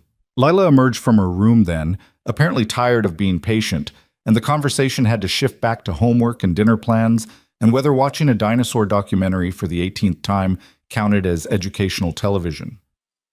The evening proceeded with forced normalcy, but Ethan caught Isabella watching him throughout dinner with an expression that made his chest tight. After Lila was in bed, after Isabella had left with a kiss that felt more like goodbye than goodnight, Ethan sat alone in the dark apartment and tried to figure out what he was willing to risk for something that had started as an impulsive offer to let a stranger crash on his couch. The answer scared him more than the question. The investigation concluded on a Tuesday morning with a conference call to the full board. Ethan wasn't included.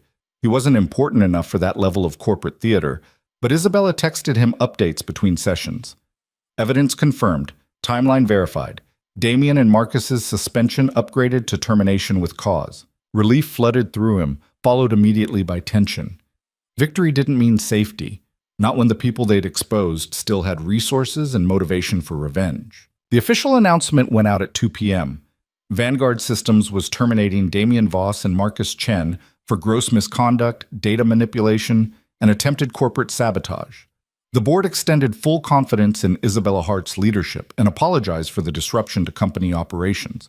All pending legal claims would be handled through appropriate channels. It was professional, clean, and gave away nothing about the warfare that had led to this moment. Ethan was in the server room when he got Isabella's next text. Board meeting in my office. 5 minutes. They want to talk about us. His heart stopped. He made it to her office in 3 minutes, taking the stairs because waiting for the elevator felt impossible.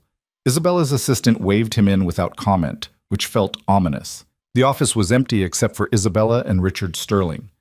The chairman looked as unreadable as ever, sitting in one of the guest chairs with the casual authority of someone who'd been making difficult decisions since before Ethan was born.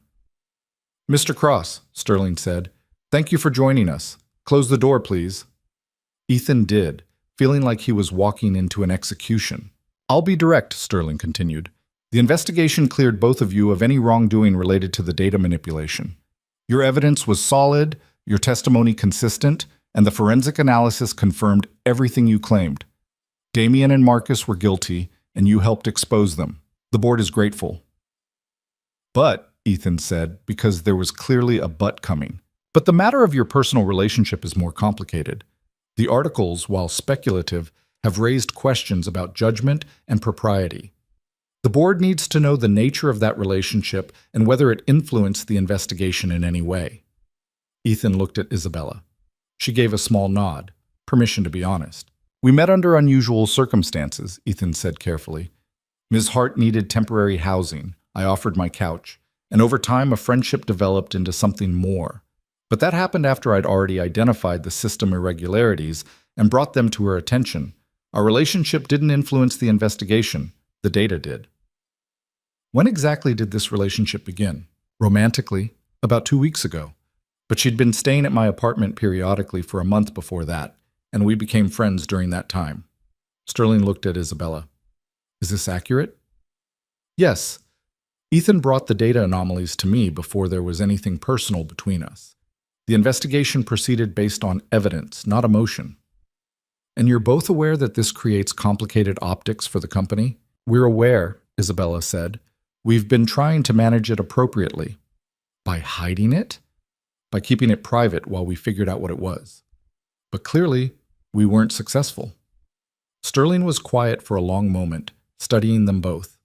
Ethan forced himself not to fidget, not to look away, to meet the chairman's gaze like someone who had nothing to hide even though everything felt exposed. "Here's my concern," Sterling said finally. "Isabella, you're the CEO of a major tech company. Ethan, you're a valued operations manager, but several levels below executive leadership.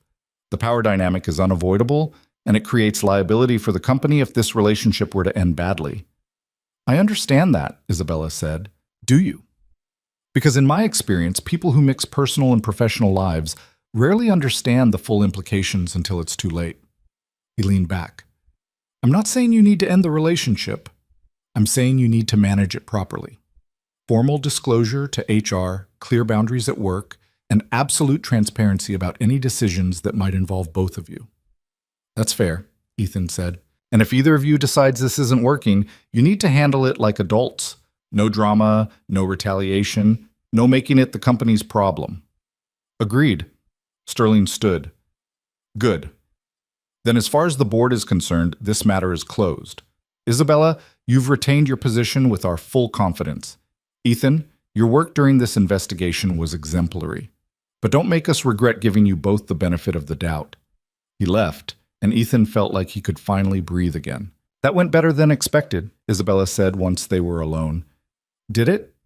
Because it felt pretty terrifying. Sterling could have demanded we end things, or that you transfer to a different department. He gave us parameters instead. That's generous, by corporate standards. I guess I'm just not used to my personal life being negotiated in board meetings. She came around the desk and took his hands. Welcome to my world. Everything's a negotiation, even the things that shouldn't be. Sounds exhausting. It is, but maybe less so if I'm not doing it alone.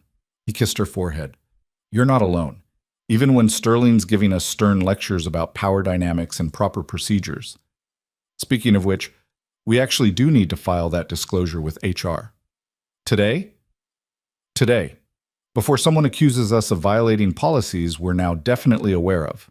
They spent the rest of the afternoon dealing with the tedious bureaucracy of officially acknowledging their relationship to the company, forms to sign, meetings with HR to discuss conflict of interest protocols, awkward conversations about appropriate workplace behavior.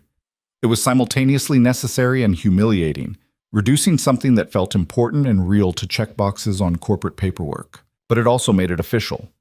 No more hiding, no more careful distance, no more pretending they were just colleagues who happened to spend time together outside of work. Whatever they were building was now part of the public record, for better or worse. That evening, Ethan picked up Lila from school and braced himself for the conversation he'd been avoiding. So, Isabella and I are dating, he said over dinner, trying to sound casual. Officially, I wanted you to hear it from me. Lila looked up from her chicken nuggets. I already knew that. You, what? Dad, I'm 7, not stupid. You hold hands and look at each other all weird and she's here like every single day. Obviously you're dating. We look at each other weird? Like you're both happy but also scared. It's confusing.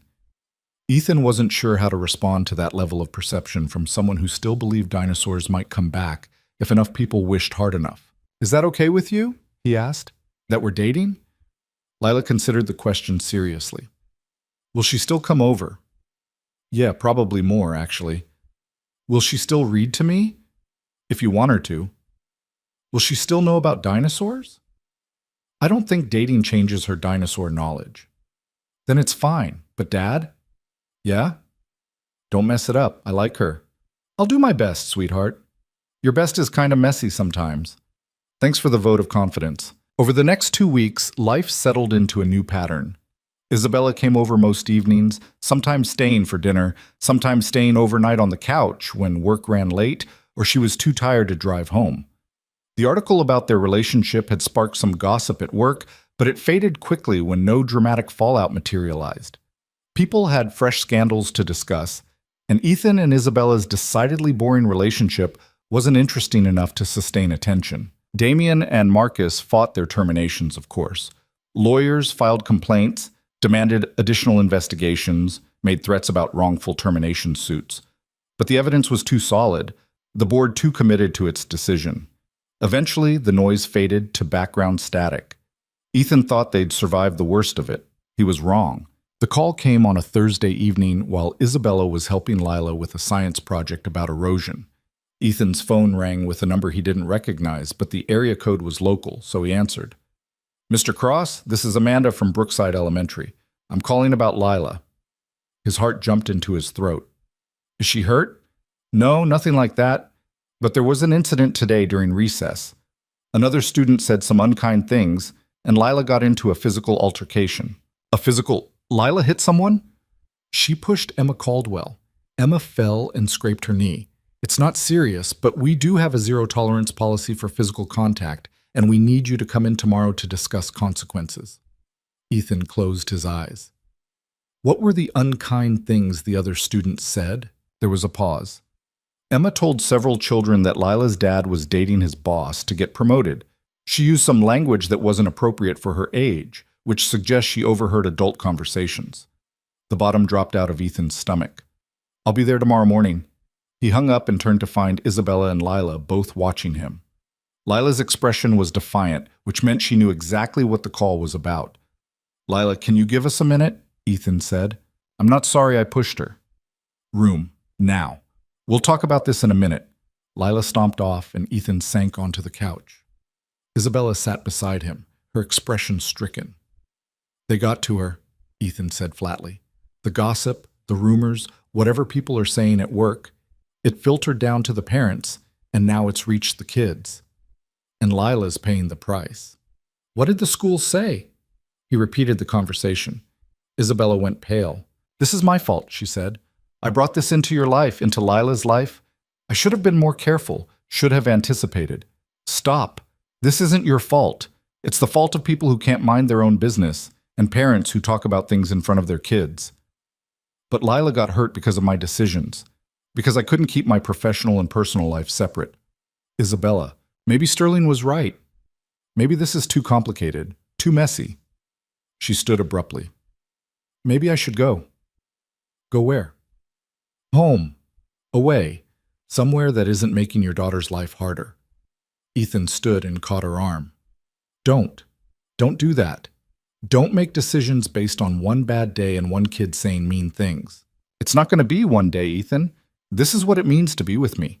People will always talk. There will always be assumptions and judgments and consequences that touch everyone around me. Then we deal with it, together, like we've been dealing with everything else. You say that now, Guy. Lila, Ethan called down the hall. Come here, please. Lila emerged looking sullen and defensive. I already said I'm not sorry. I know, but I need you to tell Isabella what happened today. All of it. Lila crossed her arms. Emma said you were only dating Isabella to get a better job. She said her mom said you were using Isabella, and that Isabella was stupid for falling for it. She said it in front of everyone, and they all laughed. So you pushed her, Ethan said. She called you a user, and Isabella stupid. What was I supposed to do? Use words instead of pushing. I tried words. She didn't stop. Ethan looked at Isabella, who had tears in her eyes. Lila, nobody thinks your dad is using me, and I'm not stupid. Emma's mom doesn't know anything about our relationship. Then why did she say it? Because sometimes adults say mean things when they don't understand something. It doesn't make it true. But now everyone at school thinks you're stupid, and Dad's a user, and I'm the kid whose family is weird. Your family isn't weird, Isabella said firmly. Your family is strong enough to handle people saying unkind things, and smart enough not to let those things change what you know is real. That's hard. I know, but pushing Emma didn't make it easier, did it? No, Lila admitted reluctantly. Now I have to go to the principal's office and write an apology letter, and Miss Jennifer said I might lose recess for a week. That sounds fair, Ethan said. You know you can't push people, even when they're being awful. I know, but I wanted to. Wanting to and doing it are different things. Tomorrow, you're going to apologize to Emma, and then you're going to use words next time someone says something mean. What words? How about, that's not true and you don't know what you're talking about? Can I say you're being a jerk? No. That's not fair. She was being a jerk. Doesn't mean you get to say it. Lila looked between them, her expression shifting from defiant to uncertain. Are you going to stop dating because of this? No, Ethan and Isabella said at the same time. Are you sure? Because Emma also said you wouldn't last. She said her mom said relationships like yours never work. Isabella knelt down to Lila's level. Emma's mom is wrong about a lot of things. Your dad and I are going to keep dating because we want to, not because of what other people think. But that means sometimes there will be days like today where people say mean things, and we all have to be tough enough to handle that together. I can be tough. I know you can, but tough doesn't mean pushing people. It means not letting their words change what you know is true. Lila thought about this for a long moment. Okay, but if Emma says it again, I'm telling you, and you have to say the words to her mom. Deal, Isabella agreed. That night, after Lila was in bed and had extracted promises from both of them that they weren't breaking up, Ethan and Isabella sat in the kitchen with tea neither of them was drinking. I almost ran, Isabella said quietly. When you told me what happened, my first instinct was to leave. To protect you and Lila by removing myself from the equation. I know, I saw it on your face. Why did you stop me? Because running doesn't solve anything. It just teaches Lila that when things get hard, the people she cares about disappear. I won't do that to her. Not again. Isabella reached across the table and took his hand. I don't know how to do this. Be part of a family. Handle conflicts that involve a child. Navigate school politics that have nothing to do with quarterly earnings. Neither do I. I'm making it up as I go. You're good at it. I'm really not. But I'm committed to figuring it out. And so is Lila, apparently, since she's willing to risk losing recess to defend our honor. She shouldn't have to. No. But she does. And we make it worth it by showing her that the things worth having are worth fighting for, even when the fighting is uncomfortable and messy and involves writing apology letters to 7-year-olds named Emma. Isabella laughed, and it was watery but genuine. This is not how I imagine my life going. Better or worse? Scarier, but better. Definitely better. They sat there in this quiet kitchen, holding hands across cold tea, and Ethan realized that this was what building something real looked like.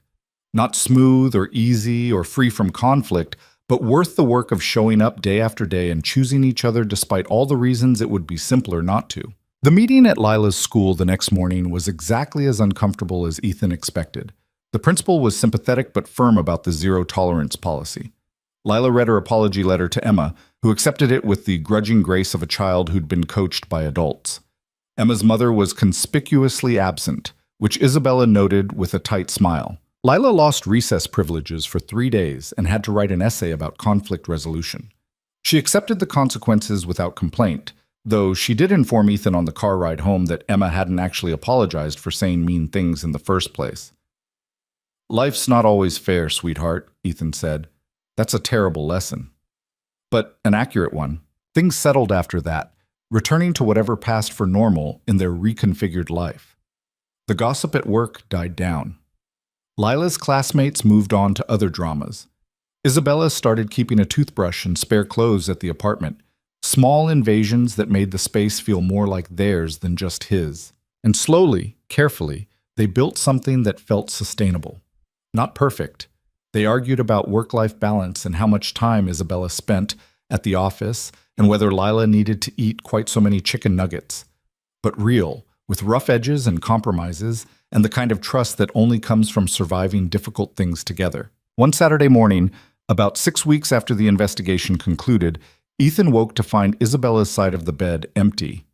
He'd gotten used to her staying over on weekends, falling asleep beside her and waking up to stolen quiet moments before Lila bounded in demanding breakfast and attention. He found Isabella in the kitchen making pancakes while Lila supervised from the table, offering detailed instructions on proper dinosaur pancake construction. They need longer tails, Lila was saying. That one looks like a deformed turtle.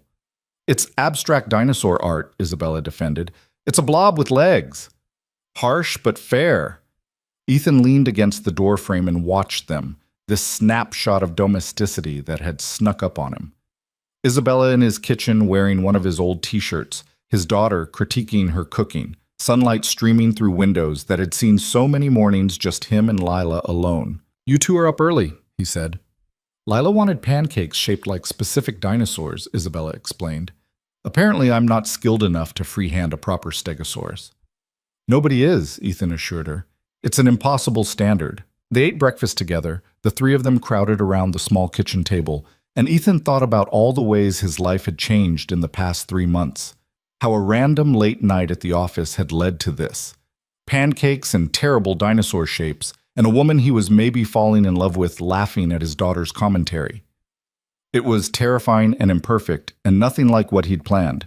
It was also the best thing that had happened to him in years. After breakfast, Lila went to her room to play, leaving Ethan and Isabella alone with the breakfast dishes. I was thinking, Isabella said as she dried plates, my lease on the penthouse is up next month. Are you renewing? I don't know. It seems like a waste to pay for a place I barely use anymore. Ethan's heart started beating faster. What are you saying?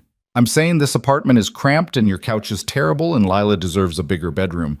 but it feels more like home than anywhere I've lived in the last decade.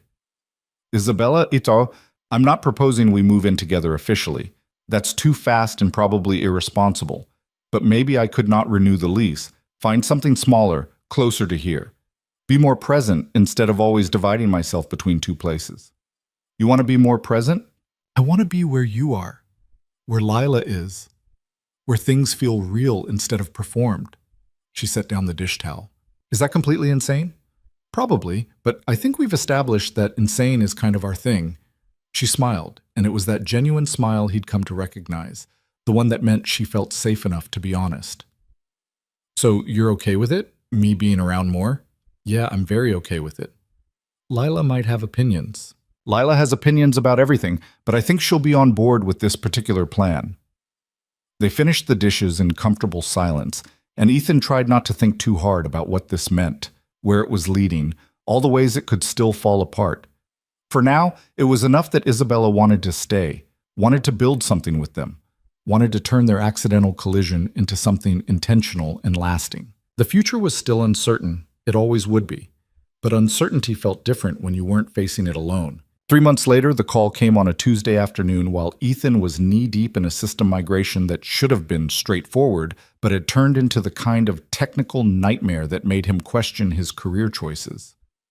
His phone buzzed with Richard Sterling's name, and he felt that familiar spike of anxiety that came from direct contact with the board chairman. Mr. Cross, do you have a moment? Yes, sir. I'd like to meet with you and Ms. Hart in my office. Tomorrow morning, 9 a.m. It's important. The line went dead before Ethan could ask questions, which seemed to be Sterling's preferred communication style. He texted Isabella immediately. Sterling wants to see us both tomorrow, 9 a.m. Any idea what this is about? None, but it's probably not good news. Good news comes through email. She was right. Good news didn't require face-to-face meetings with the board chairman. Ethan spent the rest of the day trying not to spiral into worst-case scenarios while simultaneously running through every possible mistake they could have made in the past 3 months. Had they violated some disclosure policy? Had someone filed a complaint?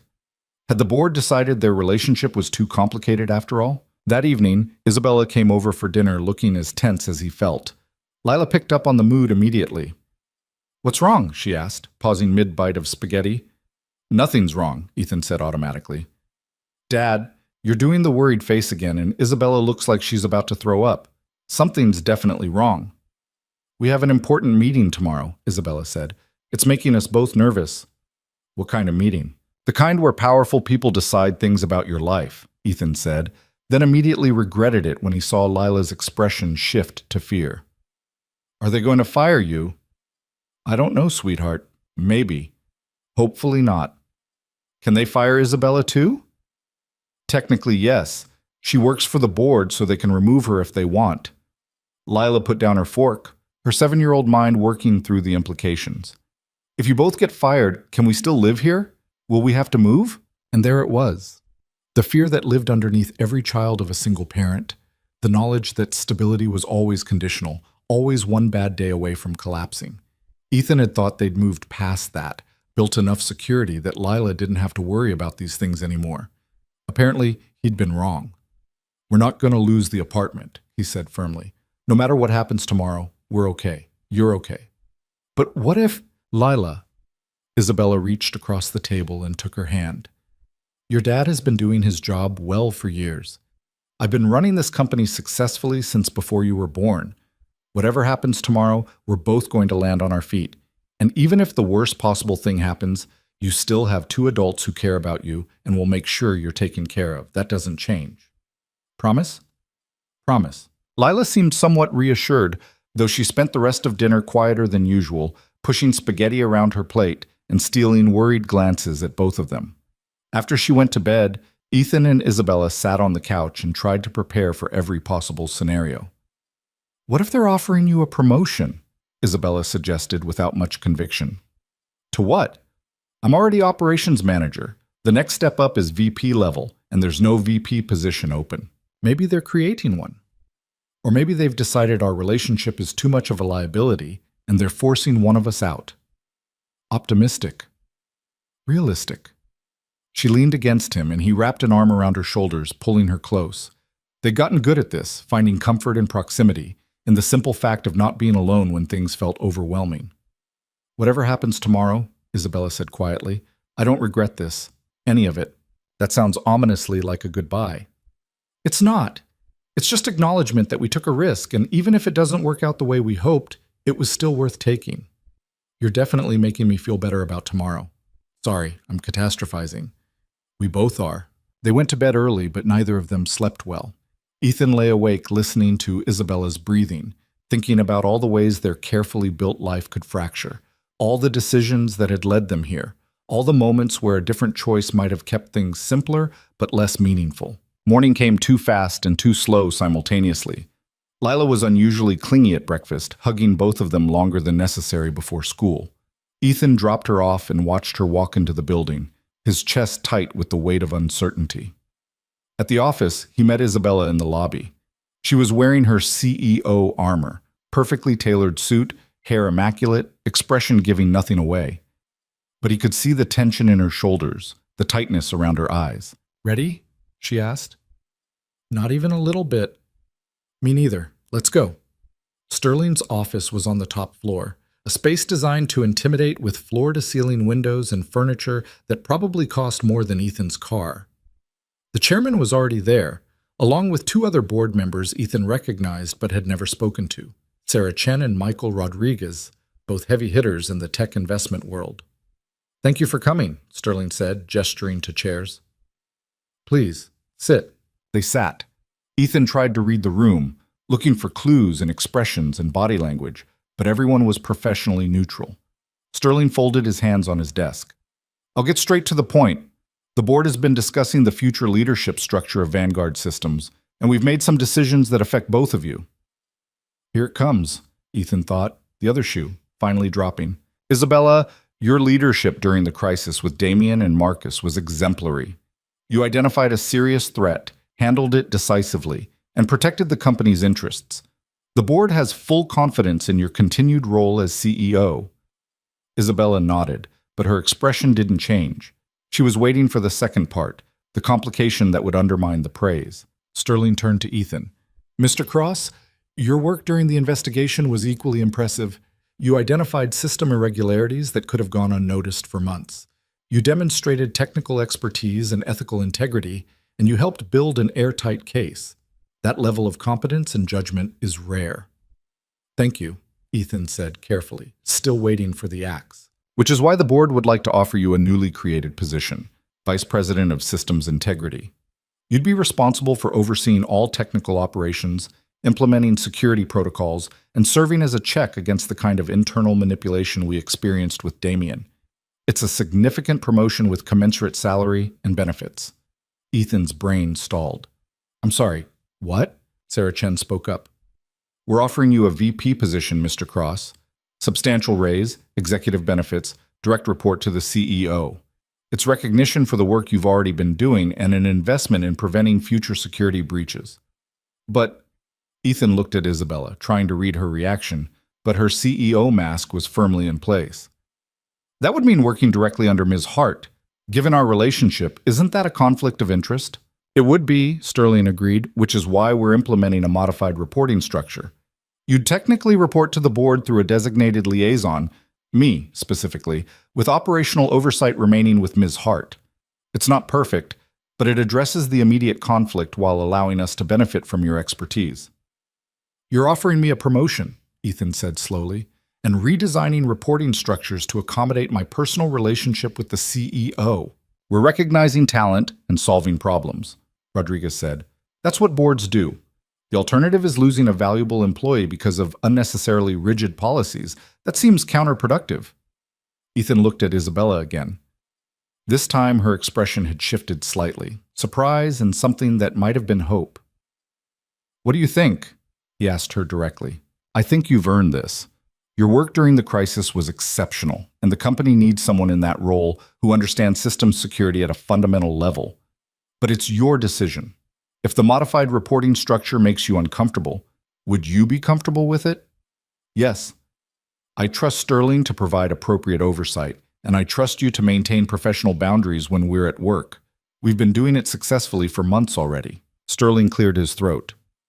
"Mr. Cross, we need an answer today. If you decline, we'll begin a search for external candidates, which will delay critical security implementations. If you accept, we'd like you to start transitioning immediately." Ethan's mind raced. A VP position meant financial security for Lila, opportunities he'd never imagined, validation that his work mattered beyond just keeping systems running. But it also meant more pressure, more visibility, more ways for his relationship with Isabella to become complicated. He thought about Lila asking if they'd have to move, about the fear in her eyes when she thought their stability might evaporate. He thought about all the times he'd chosen safety over ambition, protecting what they had rather than reaching for what might be possible. Maybe it was time to choose differently. "I accept," he said. "Thank you for the opportunity." Sterling smiled, and it was the first time Ethan had seen the chairman look genuinely pleased. "Excellent. Sarah will work with you on the transition details. We'd like to announce this next week, along with some other structural changes. Congratulations, Mr. Cross." The meeting concluded with handshakes and logistics discussions that felt surreal. When they finally left Sterling's office, Isabella maintained perfect professionalism until they reached the stairwell, where she grabbed his hand and squeezed hard. "You're a VP," she said, and there was pride in her voice. "Apparently, that just happened, right? I didn't imagine it?" "You didn't imagine it. You earned it, and you said yes. Did you think I wouldn't? I thought you might choose stability over risk. You have Lila to think about, and this position is going to be demanding and complicated and occasionally terrible. So was dating you. I took that risk too." She laughed, and it was that real laugh he loved. "Fair point. Come on, VP Cross. We should probably go tell your team before HR sends out the announcement." The rest of the day passed in a blur of congratulations and transition planning. Ethan's team reacted with genuine happiness. Apparently, he'd been a good enough manager that they were pleased to see him promoted rather than resentful. HR walked him through new benefits packages that included things like stock options and executive health care that made him dizzy to consider. By the time he picked up Lila from school, he was exhausted and overwhelmed and still processing. "Did you get fired?" Lila asked the moment she got in the car. "No, I got promoted." "What's promoted?" "It means they're giving me a bigger job with more responsibility and more money." "So we're not moving?" "Definitely not moving. In fact, we might be able to move somewhere better eventually, if we want to." Lila considered this. "Can we get a house with a yard?" "Emma has a yard, and it seems really useful for dinosaur excavation projects." "Maybe. Let's see how things go." "And Isabella didn't get fired either?" "Nope, she's still CEO." "Good. I'd be mad if they fired her after all the pancakes she's learned to make." That evening, they celebrated with pizza and ice cream, which Lila declared was the best possible dinner, even though it had no nutritional value whatsoever. Isabella came over after work, and they told her every detail of the day, Lila demanding to know exactly what a VP did and whether it meant Ethan would have to wear uncomfortable suits all the time. "Sometimes," Ethan admitted, "but probably not every day." "That's disappointing. I wanted to see you suffer." "Thanks, sweetheart. Your support means everything." After Lila went to bed, Ethan and Isabella finally had a moment to actually process what had happened. "I still can't believe they restructured reporting just to make the promotion work," Ethan said. "That's not normal, right?" "Nothing about our situation is normal, but Sterling's pragmatic. He saw a problem and found a solution that benefited everyone." "Do you think people will say I only got promoted because of you?" "Probably. People will say lots of things, but you know the truth, I know the truth, and the board knows the truth. That's what matters." "Is it though? What about all the people who'll assume I slept my way into an executive position?" Isabella was quiet for a moment. "Yeah, that's going to happen. I won't lie and say it won't, but here's what I've learned. People who want to diminish your accomplishments will find a reason regardless of the facts. You can either let that stop you from taking opportunities, or you can take them anyway and prove through your work that you deserve to be there." That sounds exhausting. It is. But the alternative is worse. Trust me. Ethan thought about everything that had led to this moment.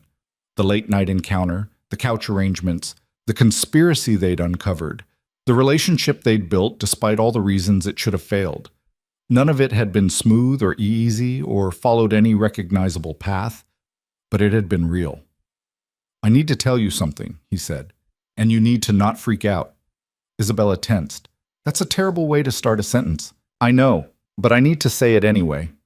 He took her hands. I love you. I'm in love with you.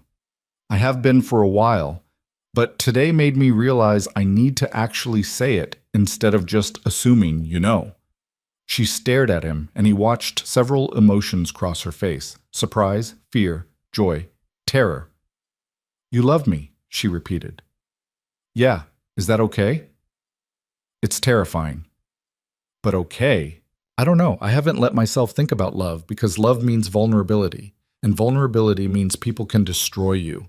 I've spent my entire adult life making sure no one could destroy me. I'm not trying to destroy you, Isabella. I'm just trying to be honest about what this is, what we are. I know. That's what makes it scary. She squeezed his hands. I don't know if I love you yet, or maybe I do and I'm just too afraid to admit it, but I know I choose you. Every day I wake up and choose you and Lila and this life we're building. Isn't that the same thing? I think it might be better, Ethan said honestly. Love can be passive, something that happens to you. Choosing is active. It's deciding that despite all the complications and difficulties, this is worth fighting for. Then I choose you. Is that enough? It's more than enough. They kissed, and it felt different from all the other kisses. Not desperate or stolen or shadowed by crisis, but grounded in something solid and real. This was what they'd been building toward without realizing it. This moment of acknowledging that they weren't just surviving together, but actually creating something intentional. The weeks that followed were chaotic in entirely new ways. Ethan transitioned into his VP role, which meant learning executive politics, attending board meetings, and navigating the complicated dynamics of being the newest member of leadership while dating the CEO. It was uncomfortable and occasionally awful, and he definitely understood why people usually avoided mixing personal and professional lives. But he was good at the job, really good. He implemented new security protocols, reorganized system oversight, and identified 3 more potential vulnerabilities that could have been exploited. Within a month, even the skeptics who'd questioned his promotion were acknowledging he'd earned the position. Isabella watched him navigate executive leadership with something that looked like pride. They still maintained careful boundaries at work. No personal conversations in the office, no public displays of affection, absolute professionalism in meetings. But at home, they were just Ethan and Isabella, partners in the messy business of building a life. Isabella officially gave up her penthouse lease and found a smaller place 10 minutes from Ethan's apartment. It wasn't moving in together. They both agreed that was still too fast. But it was close enough that the morning routine included her more often than not. She kept clothes in his closet, toiletries in his bathroom, books on his shelves. Lila stopped asking when Isabella was coming over and started assuming she'd be there. 4 months after Ethan's promotion, they were having dinner when Lila dropped a bomb disguised as casual conversation. Emma's mom apologized to me today, she said through a mouthful of mashed potatoes. Ethan and Isabella both looked up. What? Ethan said. Yeah. She said she was sorry for saying mean things about you guys and that she shouldn't have talked about adult stuff where kids could hear. She was kind of crying. It was weird. What brought this on? Isabella asked. I don't know.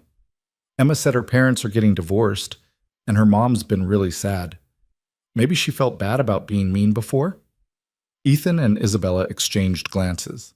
Later, after Lila was in bed, they tried to piece together what had happened. Maybe she just grew a conscience, Isabella suggested. Or maybe watching her own marriage fall apart gave her perspective on judging other people's relationships. Either way, at least Lila's not dealing with that particular drama anymore. It was a small moment, barely worth noting, but it felt symbolic somehow. Not everyone who dismissed or criticized their relationship would come around, but some would. And the ones who didn't matter as much as the people who chose to stay and support them. 6 months after the promotion, Sterling called another meeting. This time, Ethan was less terrified. He'd learned that Sterling's meetings weren't always precursors to disaster. The board is pleased with your work, Sterling said without preamble. System security has improved dramatically. We've prevented 2 potential breaches, and your team's morale is the highest it's been in years. Well done. Thank you. We'd like to offer you a seat on the executive committee. It's primarily advisory. You'd provide technical perspective on strategic decisions, but it comes with additional equity and increased influence. Ethan blinked. That's significant. It's recognition of value. You've proven yourself capable of thinking beyond operational concerns to strategic implications. We need that perspective. I accept. Sterling smiled. You're getting better at accepting opportunities quickly. I'm learning that overthinking doesn't actually protect me from risk. It just delays the inevitable. Wise observation. One more thing. The board would like to acknowledge Ms. Hart's successful leadership over the past year. We're extending her contract with a significant performance bonus and renewed confidence. Please pass that along. You could tell her yourself. I could, but I thought you might enjoy delivering good news for once. That evening, Ethan came home to find Isabella and Lila building an elaborate dinosaur habitat out of cardboard boxes and construction paper. It looked like a crafts store had exploded in his living room. What is happening here? He asked. Science project, Lila explained. We're demonstrating prehistoric ecosystem dynamics. That sounds complicated. It is. Isabella's doing the hard parts because she knows about business ecosystems, and I'm making it apply to dinosaurs. That's definitely a skill transfer. Isabella looked up from where she was cutting cardboard with more focus than the task probably required. How was your meeting with Sterling? Good. Great, actually. I got invited to join the executive committee. Ethan, that's amazing. And he told me to tell you that the board is extending your contract with a substantial bonus. He told you to tell me. Why wouldn't he just... She stopped, understanding. He wanted you to share good news with me. That's surprisingly thoughtful for Sterling. He has his moments. Lila looked up from her dinosaur construction. Does this mean we can afford a house with a yard now? Possibly. Why, are you that serious about dinosaur excavation? Very serious. This apartment doesn't have enough space for proper paleontological research. She's not wrong, Isabella said. We are getting cramped. Ethan looked around the apartment that had been his home for 5 years. The space where he'd raised Lila alone, where Isabella had first crashed on his couch, where they'd built something real out of improbable circumstances. It was small and cluttered and full of memories both painful and beautiful. Maybe it was time for something bigger. 2 months later, they stood in the backyard of a 3-bedroom house in a neighborhood with good schools and quiet streets. It had a yard big enough for Lila's excavation projects and a kitchen with enough space for all of them to cook without tripping over each other. The mortgage was terrifying but manageable with Ethan's VP salary. This is insane, he said, staring at the house. You keep saying that about every major decision we make, Isabella pointed out, because they keep being insane. And yet they keep working out. Lila ran past them, already planning where her dinosaur dig sites would go, completely unbothered by the enormity of the decision. To her, this was just the next adventure, the next chapter in a story that kept getting better. Should we do this? Ethan asked. Buy a house together? Officially merge our lives in a way that's really hard to untangle if things go wrong? Are you planning on things going wrong? No. But I didn't plan on most of what's happened in the last year either. Isabella took his hand. I'm not going to promise this will be easy or perfect or free from complications. We both know better than that. But I'm choosing this. I'm choosing you and Lila and a house with a yard for dinosaur excavation. I'm choosing to build something permanent instead of always keeping one foot out the door in case I need to run. That's a big choice. It's the biggest choice I've ever made, and I'm making it anyway. They bought the house. It took 3 months to close, during which time they argued about paint colors and appliance brands and whether the dining room needed a chandelier. They disagreed about almost everything, but they kept choosing each other through the disagreements, kept showing up even when it was annoying or frustrating or hard. Moving day was chaos, boxes everywhere, furniture that didn't fit where they thought it would. Lila helping by unpacking her dinosaur collection in the middle of the living room. But that evening, when everything was still half unpacked and they were eating pizza on the floor because they couldn't find the kitchen table yet, it felt like home. Dad? Lila said through a mouthful of pepperoni. Yeah? Are you and Isabella going to get married? The question landed in the middle of the room like something physical. Ethan and Isabella looked at each other, both clearly unprepared for this conversation. Why do you ask? Isabella said carefully. Because Emma's parents got divorced, and now Emma's sad all the time. And I don't want you guys to get divorced, so I thought maybe if you got married first, it would be more permanent. That's not exactly how it works, sweetheart, Ethan said.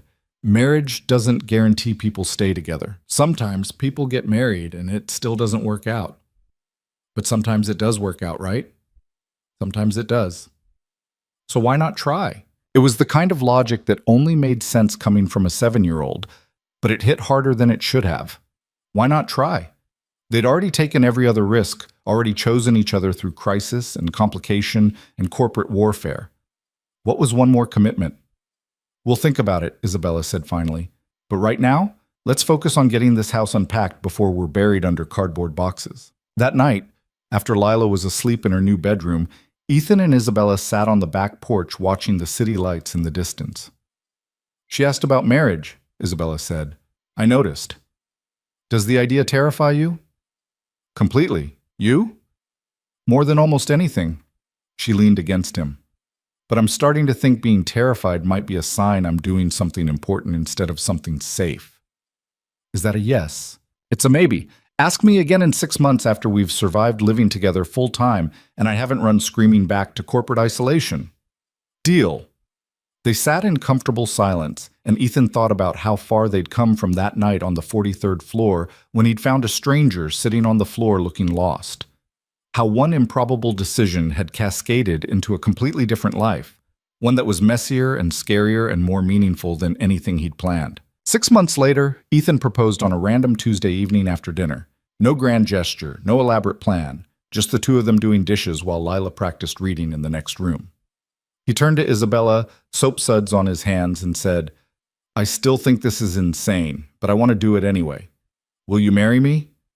She looked at him with soap bubbles in her hair and dish towel in her hands and said yes without hesitation. They got married in the backyard 4 months later, a small ceremony with close friends and colleagues, and Lila as the very serious flower girl who'd insisted on wearing her dinosaur sneakers under her dress. Sterling attended and gave a speech about taking calculated risks in both business and life. Leo cried during the vows, which he blamed on allergies despite the clear weather. It wasn't perfect. Ethan forgot his lines twice. Isabella's voice cracked when she said, I do, and Lila dropped her basket of flower petals halfway down the aisle and had to be gently redirected.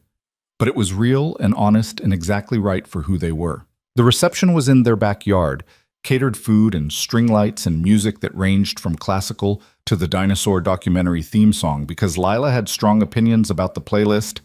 Ethan danced with his daughter, watching Isabella across the yard talking with board members and laughing at someone's joke. And he felt something settle in his chest. This was success. Not the promotion or the house or the impressive title. This, people you loved, moments that mattered. A life built with intention despite all the reasons it could have failed. Later, when the guests had left and Lila was asleep in her room, Ethan and Isabella sat on the back porch steps, still in their wedding clothes, exhausted and happy. We did it, Isabella said. We actually did this insane thing. We've done a lot of insane things. True, but this one feels different, more permanent. Having regrets? Not even one. You? Just that we didn't do this sooner. She laughed and kissed him, and it tasted like champagne and forever. The years that followed weren't easy. They argued about work-life balance, about parenting decisions as Lila got older, about whose family to visit for holidays and whether they had time for another dog, despite Lila's increasingly persistent requests. They faced challenges at work, economic downturns, board disagreements, and the constant negotiation of being married to your colleague. But they also had Saturday morning pancakes and terrible dinosaur shapes, Lila's middle school graduation, where she gave a speech about following your instincts even when they seem crazy, family vacations where they argued about directions and laughed until they cried. They built a life that was complicated and imperfect and absolutely worth every difficult decision that had led them there. Ethan learned that success wasn't about having all the answers or making perfect choices. It was about showing up every day and choosing the people and things that mattered, even when those choices were terrifying. It was about being brave enough to accept help when it was offered, to take risks when they made sense, to build something real instead of something safe. Isabella learned that power didn't mean isolation, that vulnerability wasn't weakness, that the strongest thing she could do was let people see her as human instead of invincible. She learned that home wasn't a place she had to protect by keeping people at a distance, but something she could create by letting them get close. And Lila learned that family wasn't just the people you were born to, but the people who chose to stay, who showed up through the hard parts, who built something permanent out of moments that could have been temporary.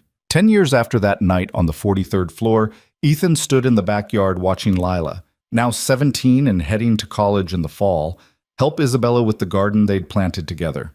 The house had expanded to accommodate their growing life, filled with memories and arguments and moments of grace.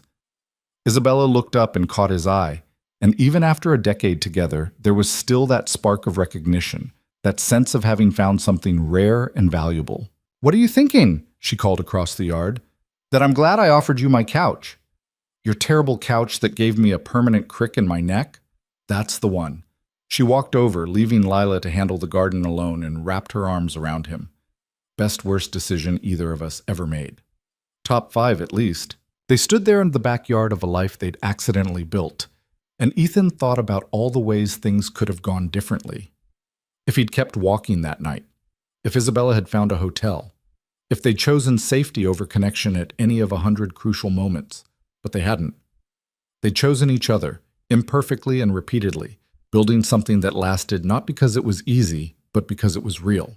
And in the end, that was the only kind of success that actually mattered.